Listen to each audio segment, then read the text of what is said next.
All right, we are live. Welcome to the KOBK podcast. I'm Damian, and today I've got a really special group of people. Thank you all for joining us. Again, I don't care if you like or subscribe. Doesn't matter. Do whatever you feel like. Look, today I've got a few special people. Like I said, Ryan, founder of Dads for Defense, Jack, founder of Ballistic Theory Solutions, and a special guest, Darren, who was not on the bill. Look, to be honest, if I were to list all the creds, we would be 10 minutes into this and we still wouldn't be done. I mean, these guys have a lot of experience over 80 years. I'm lucky enough to have them here. They serve, they instruct. Again, they've been doing this for longer than they can probably remember. Guys, I want to, thank you for taking the time. And of course, thank you for your service. Really, really glad to have you here. So it's been a couple of weeks since the shooting, and there's a lot of stuff that's coming out. And hopefully, we're going to help you make some sense of what's happening and what you're hearing. We're going to go through the events of the day and get their high level insights.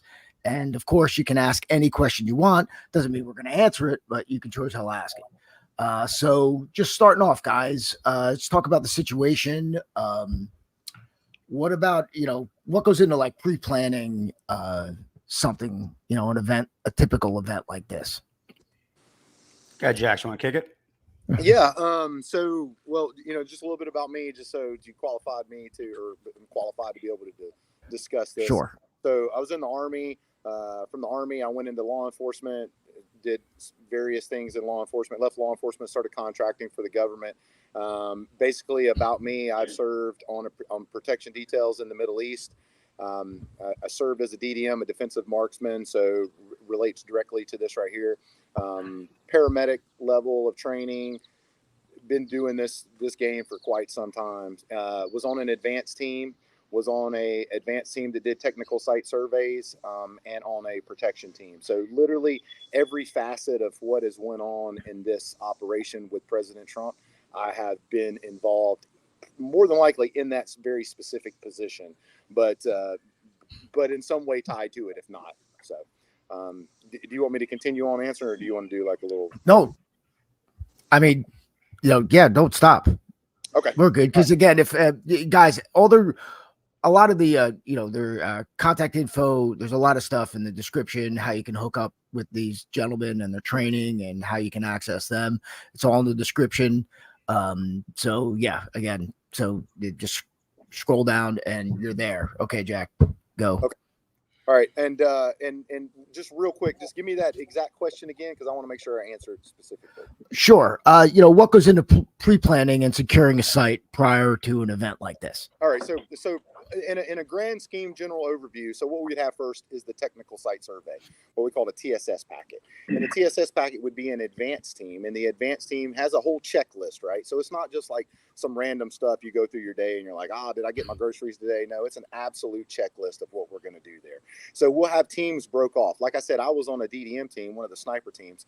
So what I would do is I would go to the rooftop, and I would start looking at the overall thing. I would say, hey, these are key features that we need to be concerned with, whether that could be something that could prevent us from doing something or someone that could attack us, right? So we look at all those key features. We implement a plan of like, hey, based off of where we are right here, these are the sectors of fire. We give a whole map. The map is laid out. It shows the distances for the DDMs. In that packet, this goes for the DDMs, but it goes for everybody else as well. We're going to have the point of contacts that's listed. So anybody that's involved in that, right? So if I'm coming to visit you at your house and you have a security team there, I'm going to know who your head of security is. I'm going to know who your maintenance guy is. I'm going to have their pictures. I'm going to have their cell phones.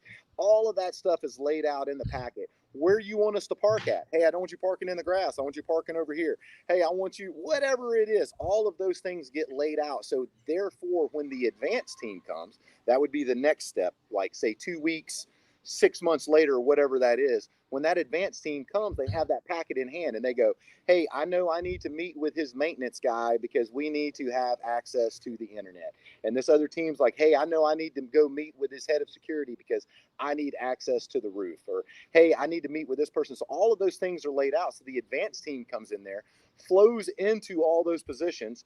Their DDM teams would go to the roof. Their whoever it is, their protection side would start setting up that, controlling access points for vehicles to enter the venue, for vehicles to exit the venue. That, hey, we even got hospitals already, all the hospitals in the area. Not only do we already know where the hospitals are, we have multiple routes to those hospitals. Not only do we have multiple routes to those hospitals, we've already put someone in the hospital that can secure that ahead of time for when we get there. This is not like some flyby, like, again, like what you think you see is not even the surface of truly what is going on and the depths of these things that are laid out. So once we get all of those things into place, then we let the team know, hey, the site is secure. And then they're going to say, Roger that, we'll be leaving in 20 minutes, whatever. There's some exact verbiage, but I'm not going to talk about that just for the sense of I don't want to be announcing TTPs. So they're going to let us know that we're ready. They're going to come there. We're still conversating with them. We're conversating with the team. Hey, they're about 10 minutes out. Go ahead and get the gate ready. Boom, the team gets there. Then all that stuff kind of just flows into those positions where the advanced team already was. The other team kind of flows in and builds everything together. So now everyone has a total picture. Now, how far before the event does the advanced team go? Well, that would be all dependent on the level of that, the principal, right? The principal is the person that we're protecting.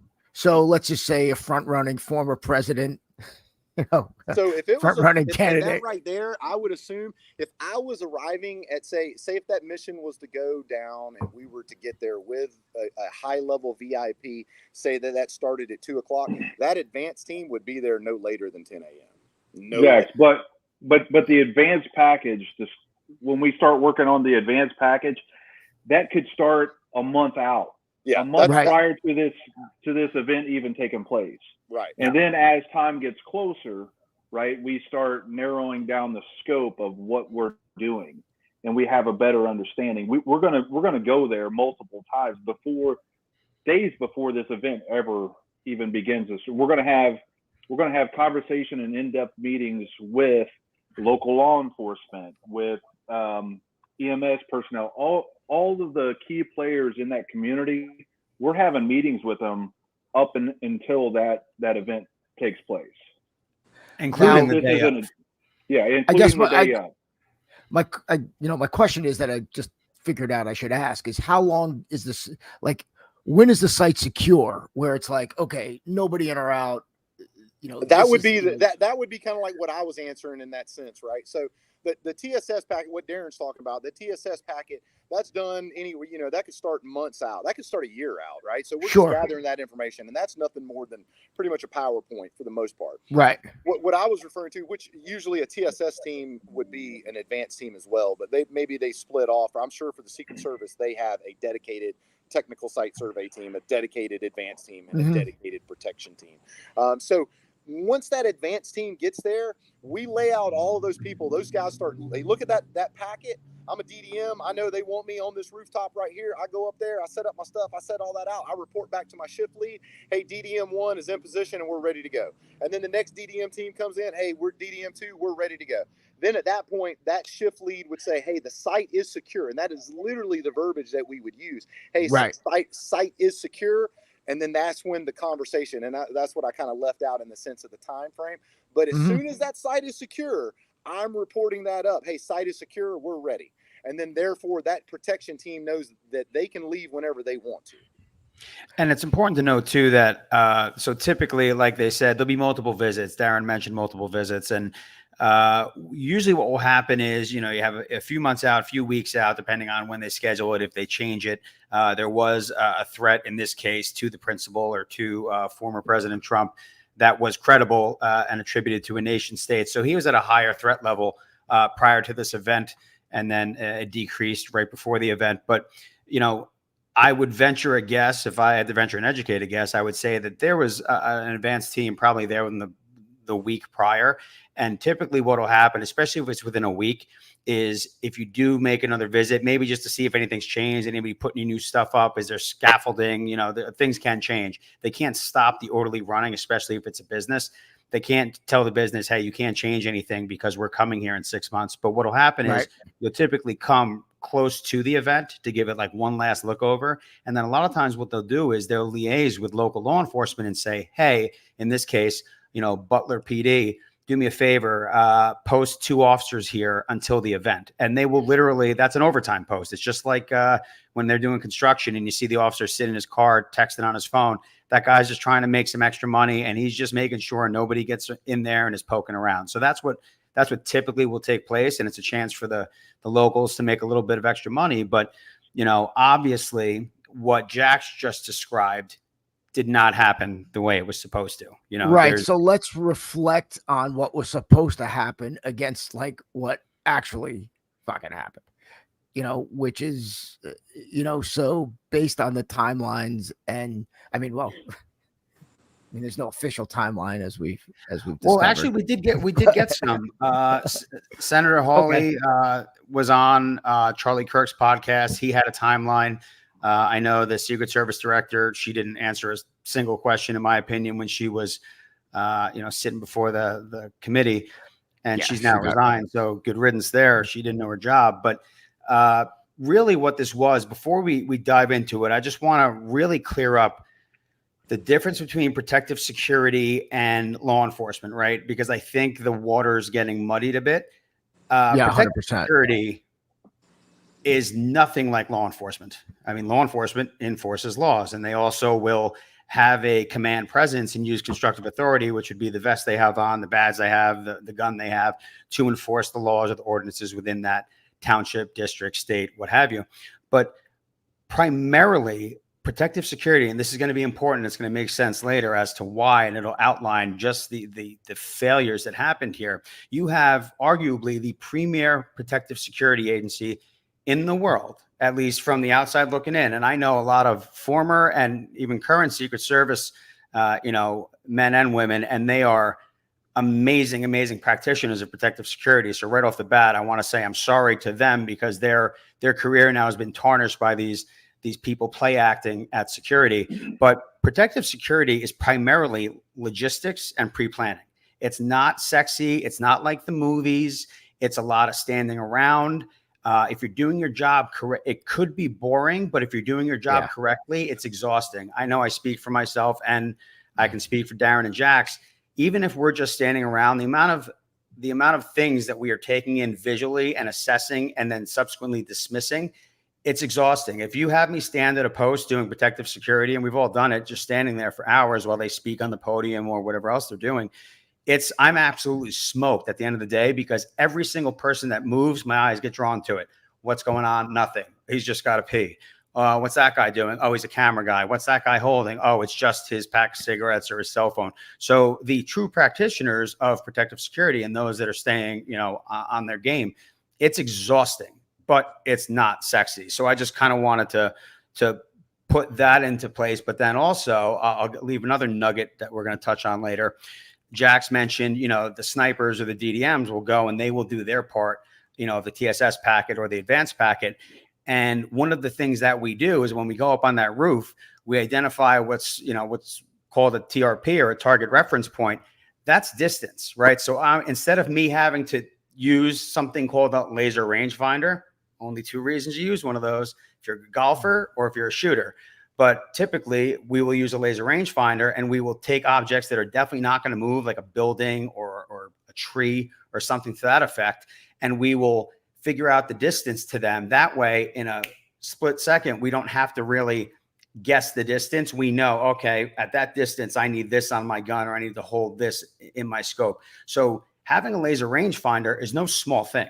Having a laser rangefinder gives me the ability as a sniper to really do some damage and lay down some hate. So that's, finding that on somebody is anomalous, but I figured I would drop that in there as a little nugget. I mean, so that here we are, right? So we know what needs to be done. So you set up a perimeter. In this case, how wide of a perimeter are you setting up? Well, for me as a DDM, I have to look at it and say, what would be a reasonable range for and this is me now. This is not speaking Secret Service doctrine. Sure. I have a healthy understanding of long range shooting, and I have a lot of friends that are very, very capable. So I have to look at what is the upper echelon of capability of human performance, rifles, all the technology that we have, and where do we really fall in there. So what we're always looking at in this game is what is the most dangerous to me and what's the most likely to occur, right? So the first thing I'm gonna do is I'm gonna say, hey, what's the most dangerous? And then I'm gonna say, out of here, the furthest range that I could get would be somewhere right around, I would argue that 800 meters. 800 meters is going to be a pretty safe area. Mine is you just getting some, again, like an Iranian 800. Yeah, like Right. where you're bringing in some really big guns with some really skilled people with a dedicated plan. Now we could take that and we could push that back even further, but let's just keep it realistic. So I'm going to say 800 meters and in is what we want to focus on, with the true problems being 500 and in. 500 and in, somebody that just has some basic skill could be extremely dangerous at 500 and in. Somebody that just, I could take somebody and I could teach them a 2-day class if you have a decent understanding, and we do this. We teach these classes. I could take you with a 2-day class, and at 500 yards, I would not want to be on the receiving end of you. Like, you are going to hurt me bad. And so with that being said, I get up there, I'm going to start pushing that out. But 500 yards would be the absolute minimum. Anything within 500 yards, I have to own it. 800, I can own it in different ways. That could be with some type of surveillance. But 500 and in, I really and truly have to own that, in my opinion. That's me speaking. And the 140 yards that, 140-ish, the ranges vary, but we're going to say 150 yards and in. It's probably just shy. 150 yards is a chip shot. And, one of the things our buddy Brian always says is proximity negates skill. And that's exactly what Jax was alluding to before. Right. If you have professionals, now you have a really big problem. But the point is, the counter sniper teams and the people planning for these events, they know all this. This is like what they learn. So there's no reason that something should not be. I can understand. Think of security as rings. Think of like maybe a dartboard might be a good example. You have the bullseye. That's where the guy you're protecting is. And then as you go out, those concentric rings will become further and further out. And then that's why the outer cordon of these security details is typically handled by law enforcement, because law enforcement, it gives them the ability to control the crowd in a legal manner. They can, use their legal authority to, close areas off or to stop vehicles or things of that nature. And the fact that the inner ring of security, and I'm not talking the close protection, that's super close. So you really got to start with the threat matrix, right? What is the probability, to Jax's point? You look at something and you say, okay, most likely, most dangerous. Well, what is the likelihood of someone getting within striking distance, meaning edged weapon, fist, or something, of former President Trump? It's not it's highly unlikely and almost impossible. I don't like speaking absolutes, but it's just not going to happen unless it's like an insider thing, which is not, I don't think we're anywhere near that realm. But so really you're looking at, I would say the danger zone is from the people in the crowd. Maybe you missed something, and then out. So you have that ring out, and the fact that was it not in control, or at least didn't have Secret Service personnel, at least one, like a liaison. Hey, John, you go out there and you're the liaison to, in this case, it was local law enforcement and the local ESU, which is the Emergency Services Unit, their kind of combined county SWAT team.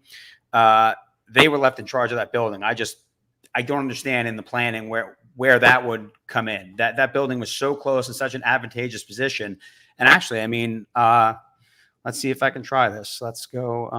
And it might help you with your next tip. With that being said, just like what Ryan's talking about while he's looking that up, if I was to go there and I was setting that up, and I was, like I said, I was on an advanced team. If I got there and there was a building inside that ring, and somebody said, hey, Darren's team from, so-and-so has that, I would be like, hey, okay, cool. I need to put one of my guys in there with him. Like, that is still so close that it's absolutely ridiculous. But sorry, Ryan. Right. And part of the reason why we want to do that is for communication purposes, because we're on 2 different channels, and we'll get into that more. Right. But the communication part of that is huge. Can you guys see this? Yes, it's on. Yes. All right, cool. So you can see here, I mean, just like we were talking about, you have the inner ring or the bullseye, like I mentioned, that's where the stage where Trump was speaking. And then you have, law enforcement sniper here. We're facing north here with the location, the AGR building, or the location of the gunman's body. And then what you can't see, and what we'll see in a video that I'll play here in a bit, there's a building here, and that's where the police were sitting on that second story, which is one story above this for those keeping track at home.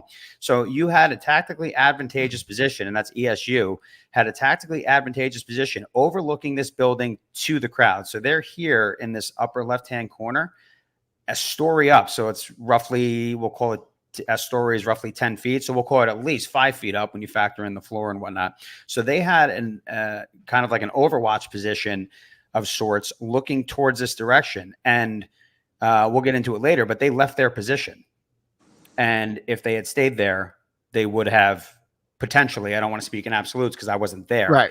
but they were in a position at one point during this event, looking through a window, overlooking what is noted here as the location of the gunman's body. So you can see, just with even an untrained professional, if I were to say, hey, I can ask my cousin this, and he's 12, hey, where do you think bad guys, where do you think we should put people so bad guys don't get in here? He's going to go this building, this building, this building, and this one.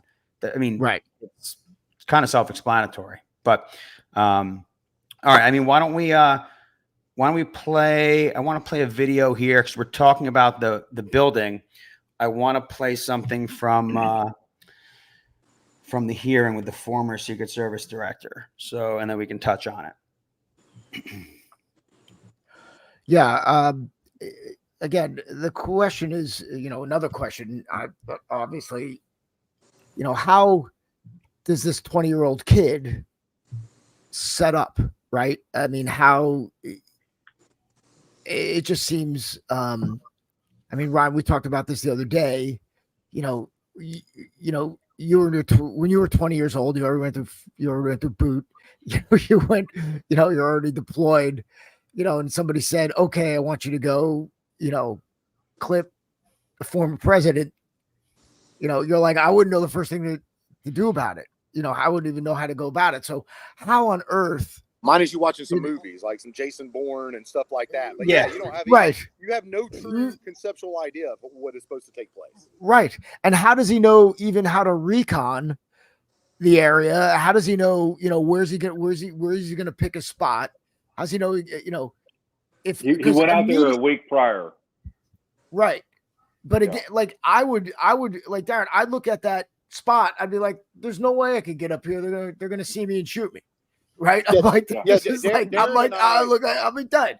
Yeah, for sure. Darren and I, we talked about that. It's like, at what point do you come there and you go, well, I bet I can get up on this building, or I bet I can get over here. It's like, what was your plan when you got there? Because you would have to assume that those buildings would be off limits. Like, at 100%. No point in my mind do I think that I am going to be able to access a building that's within 100 yards of a former president. Like, I just can't see that. And he brought you assume he brought a ladder, right? He had the rangefinder. He picked a spot, and nobody bothered him. I mean, he was seen, obviously, and that brings up a point. Someone posted a question. What could one of those citizens have done to make a big enough, stink to get Trump off the stage without getting shot? I don't know about not getting shot, and I don't know what you do beyond yelling that there's someone on the roof with a rifle. It's tricky because, I go, we've all been there where you're like, shut the fuck up. You're looking at somebody, you're like, all right, yeah, we'll get right on that. I mean, there's a level of, but arrogance. What? I agree with you. And I think, and I don't know, just trying to play Steelman here to give him all the benefit of the doubt. When multiple people are saying it, you probably, should, act. Or at least look. Right. And I don't know what happened as far as, on the comms. I don't know, what was, what happened with communication. I know with one group of people on a set of radios, communication can be dicey, and moving between agencies, I can only imagine, even though however well planned it is, it's, it becomes an issue. But at what point, even if you're the cop, that went up there and saw him and then pulled back, we don't know. I mean, I don't know what was said. I don't know what communication went out after that. I haven't asked heard for the recordings. They did ask for the recordings. I know when they were speaking to the former director, they had asked if there were recordings from that day, and she explicitly said no, and said that sometimes there are recordings. I do know that in my experience, when I would work with state level agencies and federal agencies, when I was law enforcement, there was always a communication issue. And typically what you would do is some people would carry an extra radio, but radios they break, they need redundancies in case their radio breaks. They're not going to give you one and go without. So comms is always an issue, but that's why we have what's called a PACE plan. You have your primary means, your alternate means, your contingent means, and your emergency means. Emergency is probably just screaming, or maybe your personal cell phone. But this is, as Jack mentioned earlier, this is in your advanced packet. This is run of the mill stuff for any operational unit, right? And in the testimony from the commissioner from Pennsylvania, he did say that there was a Pennsylvania State Police individual in the Secret Service Command Center, but then it becomes a game of telephone, right? So I'm willing to bet that the state, I know in New Jersey, we had the state police channel, but we would have to physically switch over to it. So we had three channels that we would operate on. We had our internal, and that was the one where we were allowed to speak freely and curse and whatnot, right? So that was the one not really monitored, so you can speak like a normal human being and get your point across quickly. And then you had the official channel, which was monitored by, in Trenton, so you had to kind of be careful what you said, and I would assume that was recorded. I think I was in trouble once or twice because of that.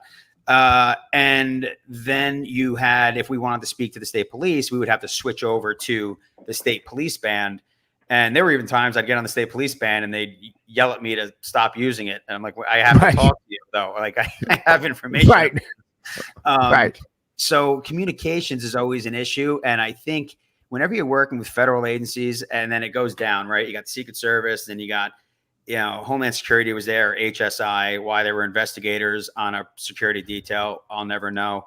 And as you work your way down, there's an air of hubris, right? And men are just hubristic, by nature. But in law enforcement, it is very strong. Like the state, you'll see it. The state police will say, we're troopers and you're here. And so that plays a part into it too, I think. But when you're doing the telephone game of relaying information, seconds matter. And in protective security, seconds do matter. You saw what happened. I think we only got lucky on that day. That's pure luck, in my opinion. I don't think anybody would disagree. It was pure dumb luck.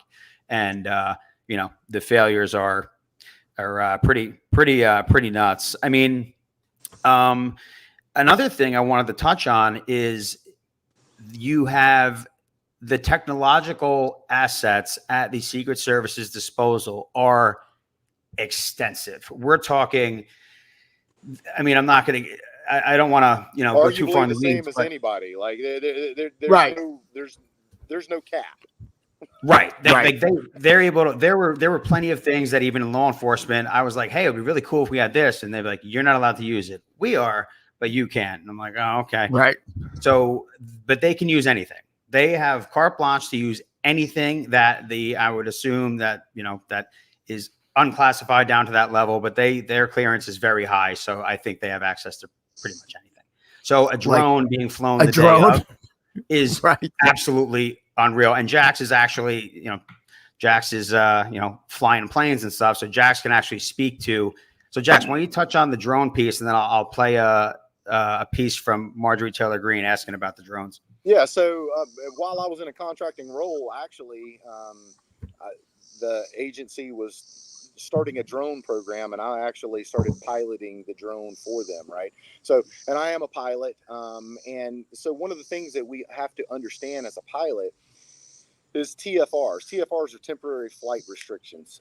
So what will happen anytime the president is in an area or going to be in that area, they will issue a TFR.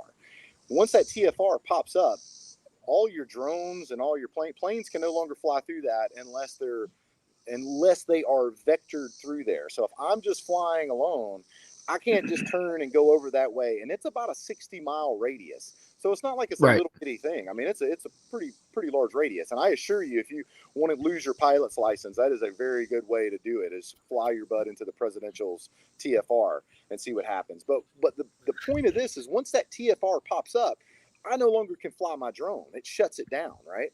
So if I go to launch it, it's going to say, hey, this is a restricted area. You can't fly. So how was he able to do that? Now, that means I have a drone, and I have a drone that can't be flown. And then I have one that is, we have some special software on it, and it allows me to fly it anywhere. I'm very cautious in that sense, because I have to understand that it may be the area that I'm trying to fly it in is just maybe I'm next to a football game, and I want to fly it in the parking lot to take a picture or whatever it is, right? I'm not saying that's what we do, but it stops it from doing it. So one of my drones is allowed to be able to do that because of a software that I have on it. So where that gets back into is technical proficiency of someone, and not that you can't be not technically proficient and be able to have a drone that's unlocked that you can fly, but it starts adding to the preponderance of evidence that we have, that starts going, hey, this isn't just random luck, in my opinion. Right. Did I answer what you was asking for, Ryan?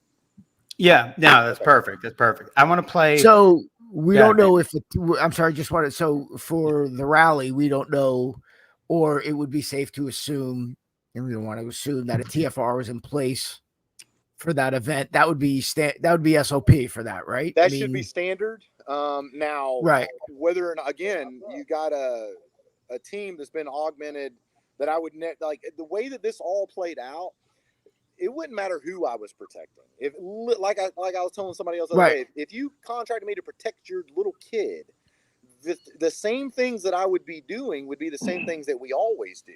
So I don't understand why this team was augmented with the people that they had. No different than I can't understand why there wouldn't be a TFR that was issued.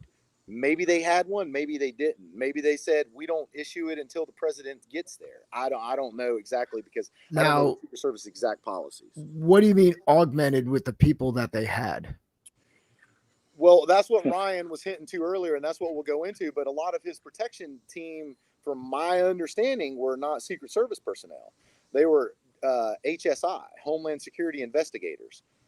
Oh. And I would have a severe I mean, this is the team that's on body? Yes. And that's the reason that I believe that you saw the problems with that female. Yeah, and here's the thing. You know, if those guys, well, we can break down that whole we will. But the problem is that I can't even fault her. If she was an HSI agent, I would not even be upset with her. I'm upset with whoever said, hey, Ryan, I need to put you on this team. Hey, Darren, I need to put you on this team. That's my fault now, because now I just took two people and I put them on there. Do you think they're going to tell me no? A chance to protect the president? No, I mean, like, everybody's going to be like, yes, I'll take that job. Like, nothing's going to happen. We know that right. We got eyes from God that's protecting us. Like, nothing is going to happen, right? But in turn, you ran into multiple failures at multiple levels. Like, I felt bad. Listen, I mean, look, personally, having limited experience in that, I mean, I felt bad for those, ladies or people. I don't even want to say, I want to stay away from ladies or agents that were there that clearly were not prepared to perform that role. Even the men, I'm not even taking, I'm not even going to take it away from just saying the women. And, yes, I've heard this argument, and I definitely want to address it. I've heard women have no place in executive protection or protection. Completely wrong. That's bullshit. That's bullshit. Yeah. It's like, look, guess what? I need to know that there ain't no women inside that women's bathroom. And not that that's all that women can do. Right. But like, boom, that makes it so for you to think that there's no place for it, just that right there should squash that theory, right? Yeah, 100%. And women also have a different way of looking at things, right? So absolutely, they are a great asset to have. If I say, hey, I need this position filled, and by the way, let's just put a woman in it, then now we're that's a problem. But it's just like when you're looking at protective details and things of that nature, you just need, the best people qualified for the job, and there's a physicality to it. Like, That goes look, for for any example, That team was set up for I always want failure. the best person for the job. Yes. I don't care what color you are. I don't care what sex you are. Can you do the job to the level that I need it done? And that's all that matters. In my opinion, that's all that matters. Look, man, when I used to do this shit, I'm not particularly tall, and if the protectee is my height is taller than me, guess what? I'm not on him. That's just how it worked. Well, so let's talk about body bunkers real quick, and that's one of the, you just touched on something, and Darren, I'm gonna kick this over to you, because fun fact, Darren was actually the person who trained me in how to conduct a real body bunker, and I actually got to toss him around, which was great. But basically, there's a whole science to it, right? We don't have to get into the real specifics of it, but basically, Darren, why don't you explain what you feel comfortable with explaining for a body bunker? And then the point I'm trying to get across is height matters, is what I'm trying to get across. Yes. Yeah, height matters to a point, but with a body bunker, we are trying to put as much plates, right? So we have our armor going around our chest and around our back. So we're trying to put as much plates facing outward of our protectee as possible. So the first thing that we have to look at as in this scenario, even with shorter agents on this detail, in my opinion, they failed to secure the protectee, meaning we have a process. We pull the protectee close into us. Especially being a man, he's going to have a belt on. We pull him in tight. We take our other hand. We're going to push him down, push his head down, which now we lower his center of gravity, and we're getting his head out of the way. Everybody else collapses onto the protectee.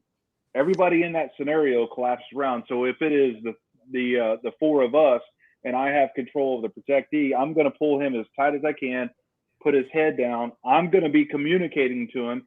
I'm the only person that is touching this individual.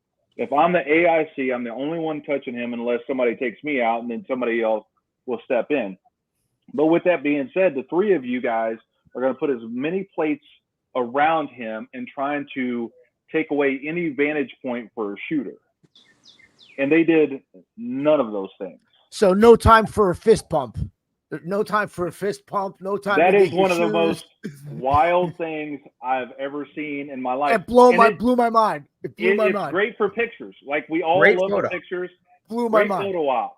That should have never happened. Holy, you should have been gone. Yeah, right. Jax and I, we spoke quite a bit about this. We understand that the protectee that, President Trump, he hit the ground. Okay. I can understand initially kind of covering him, but when I cover him on top of him on the ground, sir, are you okay?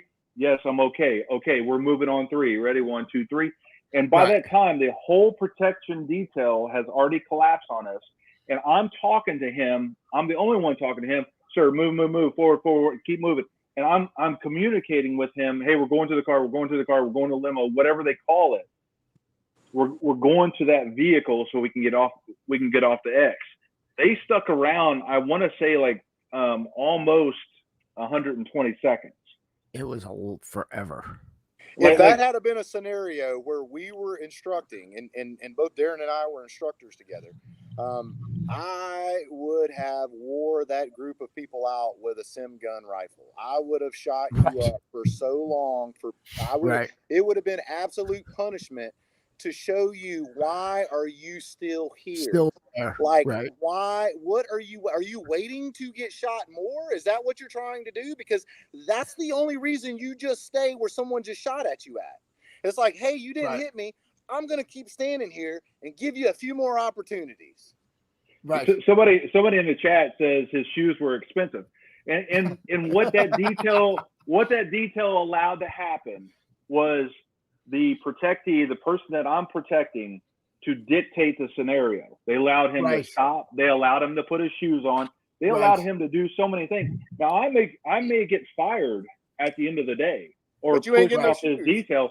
But he's not getting his shoes. He's not going to stop and pump his fist to the crowd. Right. We're getting to the vehicle. We're going to package him up, and that vehicle is moving. So it's the plates on. So we're essentially back to the original topic that Ryan was getting at, is it's as many plates on that individual as we can to get him safely to the vehicle. And explain plates, Darren, just in case there's some people in the room that. Yeah. As I mentioned in the beginning, all of those agents will have a body armor on. That body armor is going to stop a certain caliber of bullet. It's not going to, unbeknownst to most people, it won't stop every caliber, but it's going to stop most pistol rounds. And I'm not going to get into the rifle part of it, because people, if they want to research that, they can. But I'm going to get as many plates facing out, not facing in, because as you saw in the video, most of those agents were facing inward. And then you had the female, Jackson and I discussed this morning, you had the female who pulled her pistol out in the beginning with the pistol pointing towards the principal, which should never happen. Right. Because the threat is not on the inside. Right. The threat is coming from the exterior. And that the important thing, and this is, and I don't want to, I believe somebody had mentioned that, I don't know if they were referring to her. I mean, the memes that have been coming out about her are just relentless, brutal. But so I don't know if she was Secret Service or HSI, but I do think I recall her seeing her rather at the hospital with the footage that came in, the cell phone footage that came in at the hospital. She was out there because she also had that confused look on her face then. There as well. She was lost in the sauce. She's going to turn out to be HSI. That's what I truly hope. Right. But again, it's not her fault, because she was put in a situation where she was going to fail. That's where, that's where I weigh in on this. You're looking at it, you're like, okay, whoever decided to pick her and put her on that detail, that's a problem. They set her up for failure. Yet at the same time, we do have to have a level of understanding of a couple things, right? And that one thing, I need to be able to get my gun back in the holster. That shouldn't even be a question. If you're carrying firearms, I get that you got a lot going on, and we can argue that, hey, look, you got to understand that there's a lot going on, and she was very stressed out and couldn't figure things out. And then I'm going to revert you back to the shooter, who's 20 years old, who's also got a lot of things going on and was able to accomplish his mission. Right. So the way that a lot of things going on, but we still got to, at the end of the day, we got to be able to perform. The way that I equate that, if you don't mind, is like, look, if an NFL player runs the wrong route, he still looks like an NFL player running the wrong route. Right. I'm like, you got to be able to handle your fucking weapon. If you carry a firearm in any capacity, you got to be able to handle your weapon, basic shit. And you have to move a certain way. Yeah. There's, again, no excuse for that.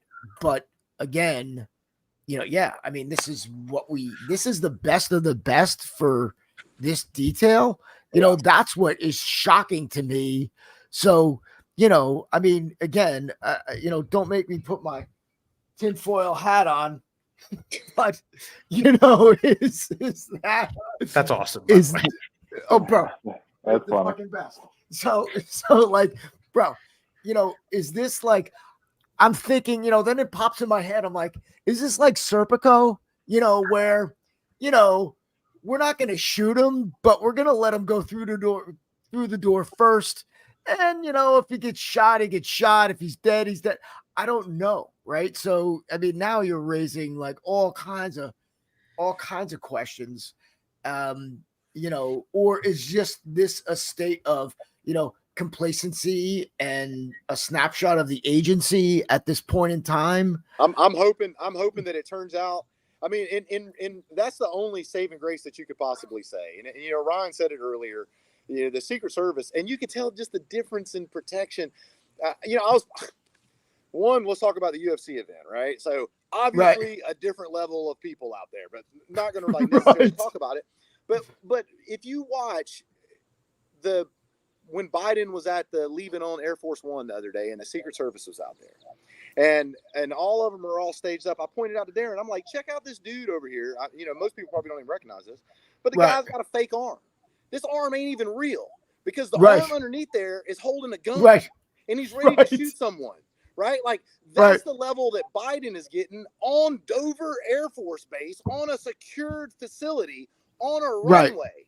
You got a dude that's standing there with a fake arm, and you got a girl that's protecting Trump that can't get her pistol back in the holster. Yeah. Which should have never came out of the holster to begin with. And it should have never came out. You're absolutely correct. Right. For what? Right. Who's she going to shoot? What is she drawing on? The agent that's in front of her? Like in between her and the threat? Like who are you shooting at? Right. You had a guy with a long gun. Cover the principal at this point and just hold on to him and take all the bullets until that guy runs out of bullets. And then the principal gets to run to the next person. Well, around her was a couple guys in full tack gear. They were frosty, right? Their eyes were up and out. Their heads weren't. That's the other thing too. And this isn't, and I'm sure she's a lovely person, but I'm going to say this and I'll ruffle some feathers with it. Don't care. I think that there's a reason I said the comments I said earlier. I said protective security is not sexy, right? A lot of times it's monotonous in a lot of ways. A lot of time, it's a lot of sitting around. It's a lot of logistics. It's a lot of timing cars. But a lot of people in the industry have no business being there. And I would even, unfortunately, I believe that is also extended into law enforcement and federal agencies as well. It's people that are play acting at tough guy or tough girl. And then it's usually fine because 99.999% of the time, nothing's going to happen, right? They're going to see there's a security presence. You're no longer a soft target. You're a hard target. They're going to go somewhere else. But a dedicated attacker like this 20-year-old nerd, all right, he didn't care. He was undeterred for whatever reason. We don't know. We'll never know because he doesn't have a head anymore. But you can't. Conveniently enough, but yes. Right. You can't. Yeah, you can't play act at protection. You can up until the moment you can't. And that's where you see who's real. And if there's any law enforcement, professionals out there, you can get mad at this comment, but as well as I do, there are people that you can think of right now that if you're in a call and you're in a fight for your life, you don't want them coming because they can't do the job. I know when I was, an instructor for law enforcement, I was doing in-service firearms training and there was a lieutenant who came through and couldn't pass the firearms qual. And I will not budge on standards because I think you need to be able to meet the minimum ones. And it wasn't a good day for me. I was asked to go somewhere else because, I didn't pass this person. But that's the problem. When you start doing it once, it happens twice, then it happens to 5%, then 10%. And next thing you know, now you have a culture that is not ready for the job. They're not trained correctly because they're being pushed through for numbers. I know they had to bolster numbers when Trump was elected because just of all the assets he has. And then, you also have, even when I was a 19-year-old Marine overseas, every time we left the gate, there was a spray painted sign and said complacency kills. So every time before we left the wire, I read that sign and it snapped me out of apathy because the same thing in combat. You'll go weeks without anything happening and you start getting complacent and then all of a sudden it's not, and you need to do some work. So, I just think complacency and a systemic decrease in the overall, you can't tell me that those people that were on Trump were the best candidates in the entirety of the Secret Service. I know dudes that were Secret Service and they are insanely good. You see the dudes at the convention? Yeah. Damn, man. Those were completely some dudes. different people, right? Holy shit. You could see it in their face. They're ready to rock and roll. Those guys are not ready to go. Right? People that have never done this line of work saw the difference. Right. Saw the difference. I mean, you can take, I can take my 17-year-old son and say, hey, Luke, check this out. What's the difference between these two details? And he would rattle off probably 10 things. Right. Just by their movement alone. So it doesn't take a trained professional to realize that they were two different groups. Yep. I mean, it is just, again, how this, between complacency, it's a hard pill for me to swallow. As the more I think about how lucky this 20-year-old kid got, for lack of a better term, we say luck. And again, complacency and poor staffing. You know, it's just, man, it's just really, you know, is it time to buy a lottery ticket? You know, Not me. I never win shit. But me neither. Yeah. But right, exactly. You know, that's, you know, Poor it's just, staffing or selective staffing. yeah, it's just so hard, man. I'm like, you know, I'm just trying to wrap my head around it. And, you know, the first I was like, yeah, complacency. But then after, you know, again, talking to guys like you guys, you know, where this is just such a massive breach. And then that for this kid to know where to set up and to be in that spot at that time. I mean, dude, Awfully good luck. he's damn, man, I wish I was that lucky. well, ESU. You know? So I'm going to play this one piece. Where's the ESU piece? 211. I just want to play this piece, and then this will play into that because. So I'll set it up so you understand what you're looking for. Like I said, there was you'll see the vantage point. It's during a debriefing. And they had a tactically advantageous position. This was ESU. So these are their tactical guys, right? They have SWAT style training. I don't know what school they went to, but they have SWAT style training. And they left a tactically advantageous position while that was their posting to go look for the shooter. Now, I am going to go out on a limb here and say it was probably after he pointed the gun at the cop and the cop retreated. He probably said it over the radio. And this goes into, with protective security, your sector is your sector, unless it involves a principal. Then you can, you know, potentially, if somebody goes down, you fill in their spot. But it goes into, even in the military overseas, if you're pulling 360-degree security and somebody on the northern side of your cordon starts taking contact and he starts getting in a gunfight, everybody wants to get in that gunfight, but you have to hold your position because you're not going to leave the South exposed. So just before we jump into that, at what point do you pull the principal? Right?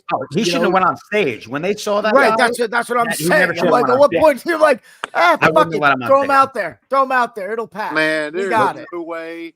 I'm telling you right now, I've protected people that had no bearing on this planet whatsoever, that just had a little bit of money, to all the way up to the president of the United States. And what I will say is, if anybody told me that there was someone on the roof, if there was someone in the crowd with a rangefinder, I am not bringing my principal out until that person has been found and we know that it's safe. Because as a sniper, this is what I have to assume. If you got a rangefinder and you're at that event, you're ranging. I'm assuming that you're too stupid to figure that out, and there's a shooter somewhere else. And you're giving that information to someone that knows what they're doing, because you want the people looking at you. That's the only reason that would exist. So the way that would work would be as simple as this. Hey, sir, we're not going to bring you out right now. The advanced team has got something that they're trying to solve right now and trying to get some stuff worked out. We're just going to sit here for 1 second. He's never going to know that there's a shooter. Know the difference. Because I don't want him going out there freaking out. We're going to squash that problem. And if we can't squash that problem, then it will be, sir, we have a valid threat that there's a shooter out there and we can't bring you out. Right. So that's the two options. But the other side of that is nothing more than we go, hey, hold the team for 1 second. We got to find this guy and figure out what's going on. Then you go find that. If someone starts yelling, there's a gun, the way that's going to work. And again, I brought this up. I protected Kyle Rittenhouse just the other day. It was at the University of Memphis. And when that was over, I walk across the stage and I walk up to him and I say, hey, we're going to step off and we're going to walk away. And, you know, a few other words that we were already talking, but this stuff is already pre-discussed. So this ain't like it's a shock to him, right? So we walk up and I go, hey, we're done basically. And he goes, cool. And then he turns and he walks off and then I walk off. I walk off right behind him, right? That's the way that would occur, because then there's no embarrassment. We can step off to the side and then he can come back out and go, hey, by the way, my security, they're always worried about me. They thought that there was a threat. Turns out it was nothing. Guess what? I'm back. I'm Trump. Let's rock this thing, right? And nothing's ever thought. Like, it just continues on. Right. And that's the other. And I believe. So then there was the question of, first of all, we already have ascertained that that law enforcement being in charge of a building that close, because arguably that was, if you had to, let's say we're using a 1 to 10 scale on a threat matrix, that's way up in the top tier. If something's above an 8 in terms of how much damage you can do from that location, I'm not going to rely on any other people than my own, right? I'm not, if that was my event and I was the AIC or the AIC or whoever, I would say, hey, Darren, do me a favor. You take building 3 because it's a good vantage point. If I was going to take a shot, that's a really good vantage point, and it's got clear line of sight. And also, because there's also considerations like wind and things like that, so it was a very good shot, a very good location. It was a very advantageous position. And then to the point, this is where law enforcement, it doesn't necessarily translate directly from law enforcement to protective security. And I don't want to, throw shade at my law enforcement brothers and sisters, but here's the deal. ESU was up there, and I'll play the video here in a second so you can, it's not me saying it. ESU was up there. They had that position. They then left, and this is testimony that we'll play here in a second. They left the position to go try and find this guy. I'm telling you right now, at these events, there are so many cops. You throw a rock, you're going to hit 3 of them, whether they have uniforms. That's what I was just going to say, is that you can't just fucking you don't need ESU. ESU's got all their tack gear on. You don't need ESU to go stop a 20-year-old who looks like he weighs 208 pounds. They want to go, But that's where the inexperience in protective security comes in, because we know you can't drop your sector, right? You're never supposed to, because there's a reason for you being there. But they went down to pursue the suspect, and then the suspect, like some sort of Bugs Bunny cartoon, ran in one door, came out another door, and then he winds up on the roof. It's like a Scooby-Doo cartoon. They were looking for him. You had multiple law enforcement officers, to include SWAT-trained officers, can't find this kid who you had eyes on since 5:02 or whatever the hell it was, 5:10. I mean, come on, guys. I mean, the level of, it's embarrassing. If it was my detail, I'd be embarrassed. Right, but way before that, right? 62 minutes prior to the shooting, they were like, hey, that guy, something's out of place. Whatever was said over the radio, that immediately should have prompted somebody to make contact with the guy. Not waiting until you saw the rangefinder. They knew that the guy, something was weird. A guy is wandering around by himself, looking up at the building, right? Just like Brian always says, if everybody is oriented this way and they're looking, everybody should be interested this way, but this one guy is looking up at the top of the building or looking somewhere else. He's like, what is that guy interested in? Like, something is off. Yep. Why is that guy not doing the same thing that everybody else is doing? So that should have been mitigated immediately. Send somebody out, hey, Jax, look, hey, check this out. There's a guy over there, around your area. We're kind of concerned. Can you just go make contact, have a conversation with the guy, see what he's up to? Right. And it's a done deal. And legally, it's perfectly fine. So reasonable suspicion, they literally listed him as a suspicious person. So reasonable suspicion is covered. And I would even argue, based on the totality of the circumstances, being that the former president was there, the threat level was high. The FBI has stated we're at a higher domestic threat level than we've ever been, at least in the past half century. So all of these articles lead you to the conclusion that even probable cause, the barrier for entry into PC territory from a law enforcement perspective, I would say the bar is a little lowered based on the totality of the circumstances. I'm not saying anybody's violating anybody's constitutional rights, but you could have easily went. There's no problem with stopping somebody for a second. And saying, there's no problem with stopping somebody for a conversation. There's nothing. And then if you want to detain them, them. And as long as you can justify it, you're good. All right. So let me just play that piece. Let me see if I can do it again. And we got a good question. There's a couple questions in there. Probably need to answer. Sure. So, I know. Yeah, you guys get started with that, and I'll set this up and wait for you guys to finish. I use U.S. Law Shield for mine. We sell that at the store as well at my business. So if anybody's interested in that, I can maybe put that out for you later and get like a free month or something along those lines. Let's see.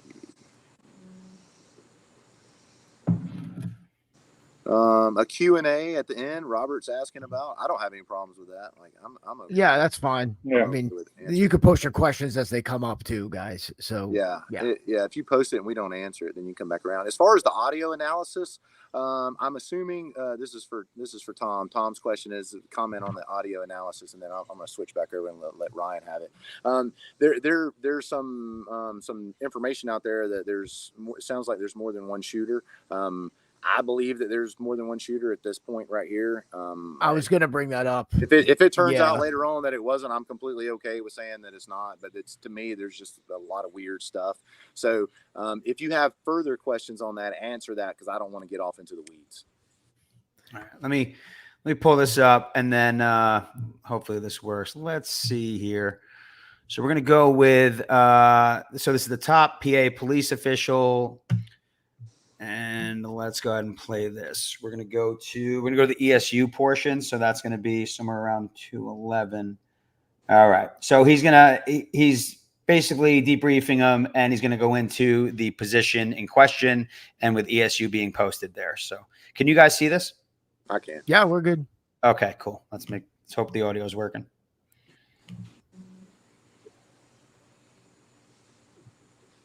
If I understand correctly, this is from the second story window of the AGR building.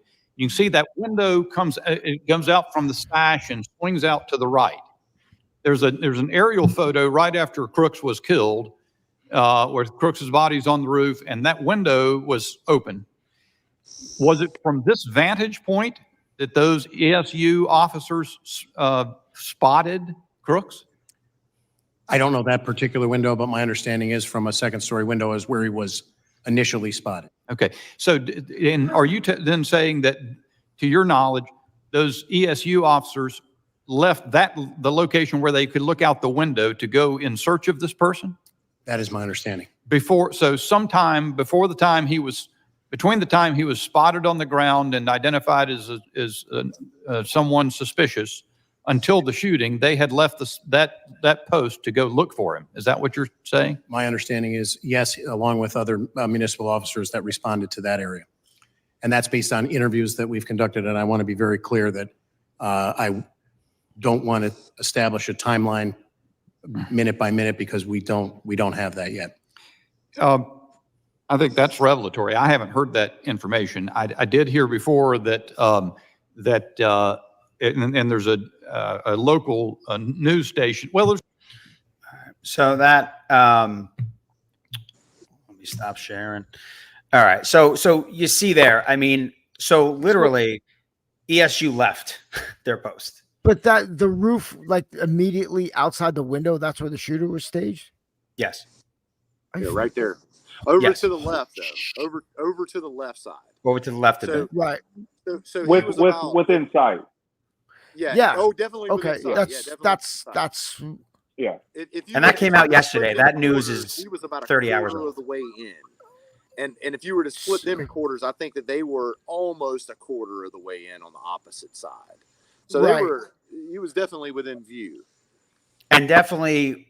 So here's the other thing, and this is going to be something, and I feel like this has been an issue that's been plaguing law enforcement for a long time, and I even saw it in the military a little bit before I got out, is everybody is with this over litigation and everything else, damn lawyers, everybody's so scared to do their job, even if they know it's right?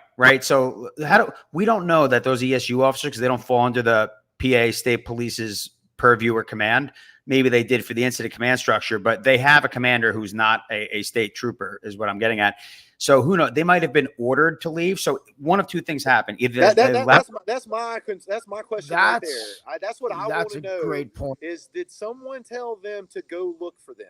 Because that's extremely weird that they would have left. If not, just left one person there. And I don't mean to interrupt you, man, but that blows my mind, man. Right. Well, we don't know. So this will come out, and I'm sure there's going to be investigations for the next 6 months. But so now the question is, the fact is they left their position. So either they left under their own free will, which means they don't know what they're doing, or they were ordered to leave and they didn't have the foresight and experience to say, there's been plenty of times where I am the king of ass chewing when I was with the special operations group, just always getting in trouble. But there were plenty of times where when I was law enforcement, I would do things. I would not disobey an order, but I would get an order and I knew it wasn't the perfect way to do things. And this is even as a sniper, where I would not listen and I'd catch the ass chewing later.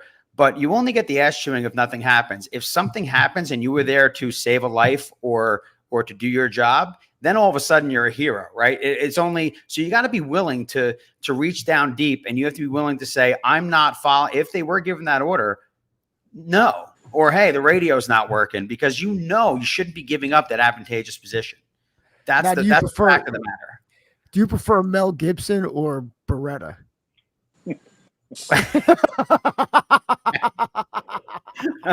Well, Beretta is king of everything. Boat anchors. Oh yeah. Something. So, so you see there, why would you leave that position?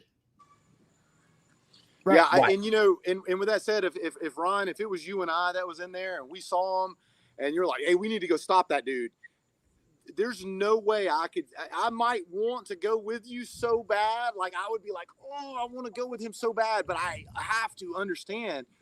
It's like in football. If you're that defensive end, like, or that end, that tight end, whatever it is, like that position, like, you can't leave and shoot to the other side, because could be a fake.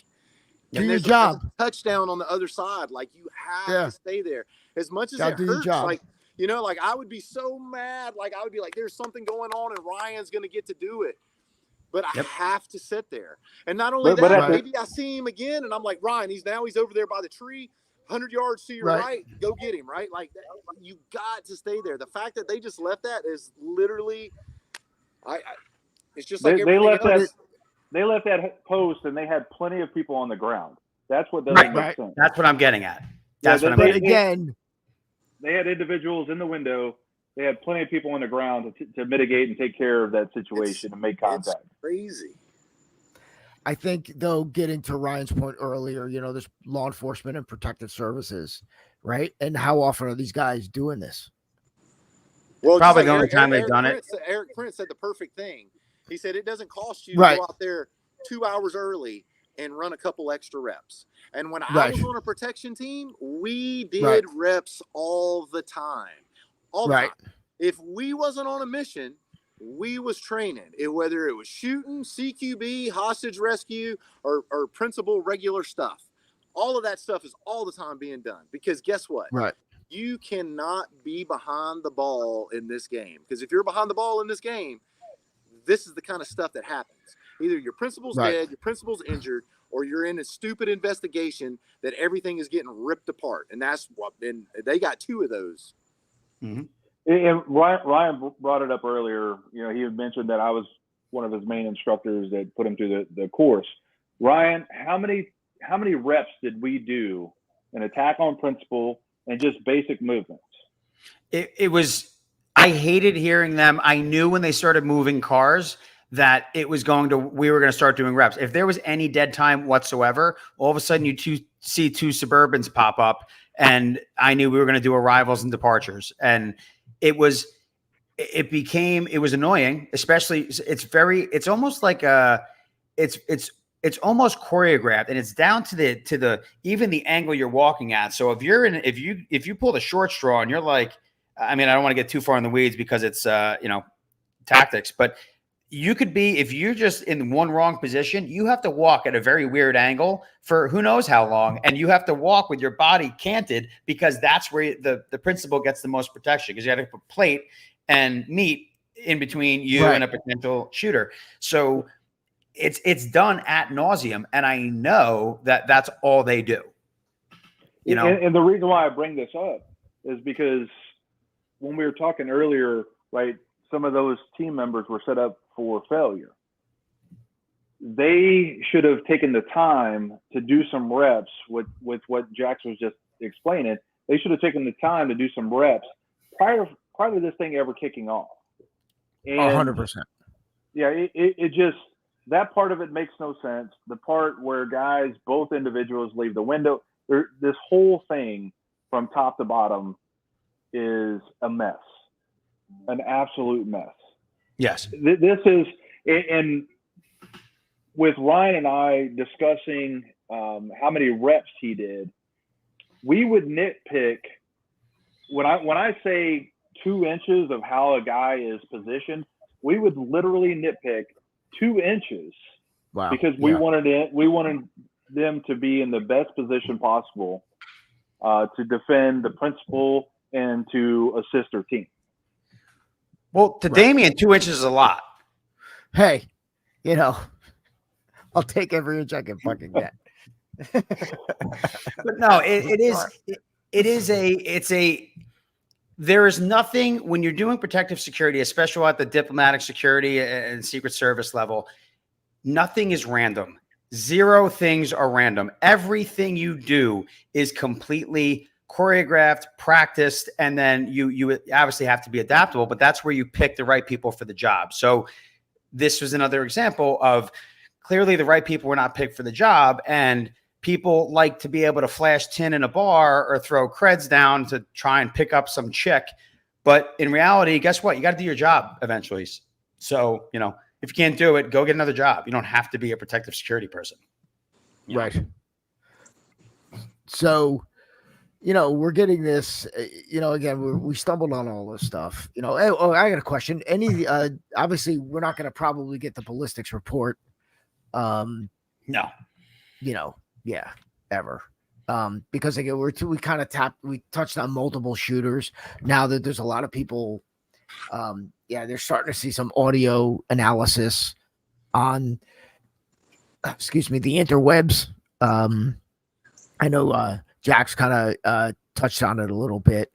Now, have you you guys had a chance to listen to that audio, the shooting? I have multiple times. And you're thinking it's potentially multiple weapons? Well, I don't want to be a conspiracy theorist. I really don't. I really, really don't. There's not trying to, You're getting his hat. It's okay. You're in a safe space. But Safe space.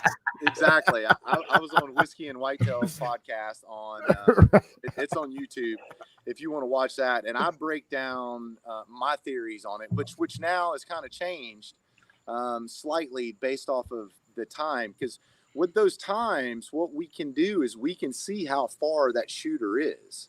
Right. The sonic crack to the report, we can measure that. And as long as we have the same microphone measuring each one of those, then we have consistent data. And based off of what that was put out, again, this is not by the government, so you take that as you will, whether that's more believable or less believable. Right. The shots change time width. And that's physically impossible without changing something. Right. So now we could put a barrier in between it. So where the sound takes longer to get around that barrier. Right. But you're still, if the microphone is in the same place, that means that shooter is not the same shooter. Yep. Right. I mean, we can get into, into the weeds as to, why this shit happened, lower standards for this Secret Service, complacency everywhere, in my opinion. Right. I mean, even was it staged by Trump? Which is probably one of my fucking favorites. Yeah. I ain't let nobody shoot me in the ear, just so we're clear to everybody out there in the interwebs.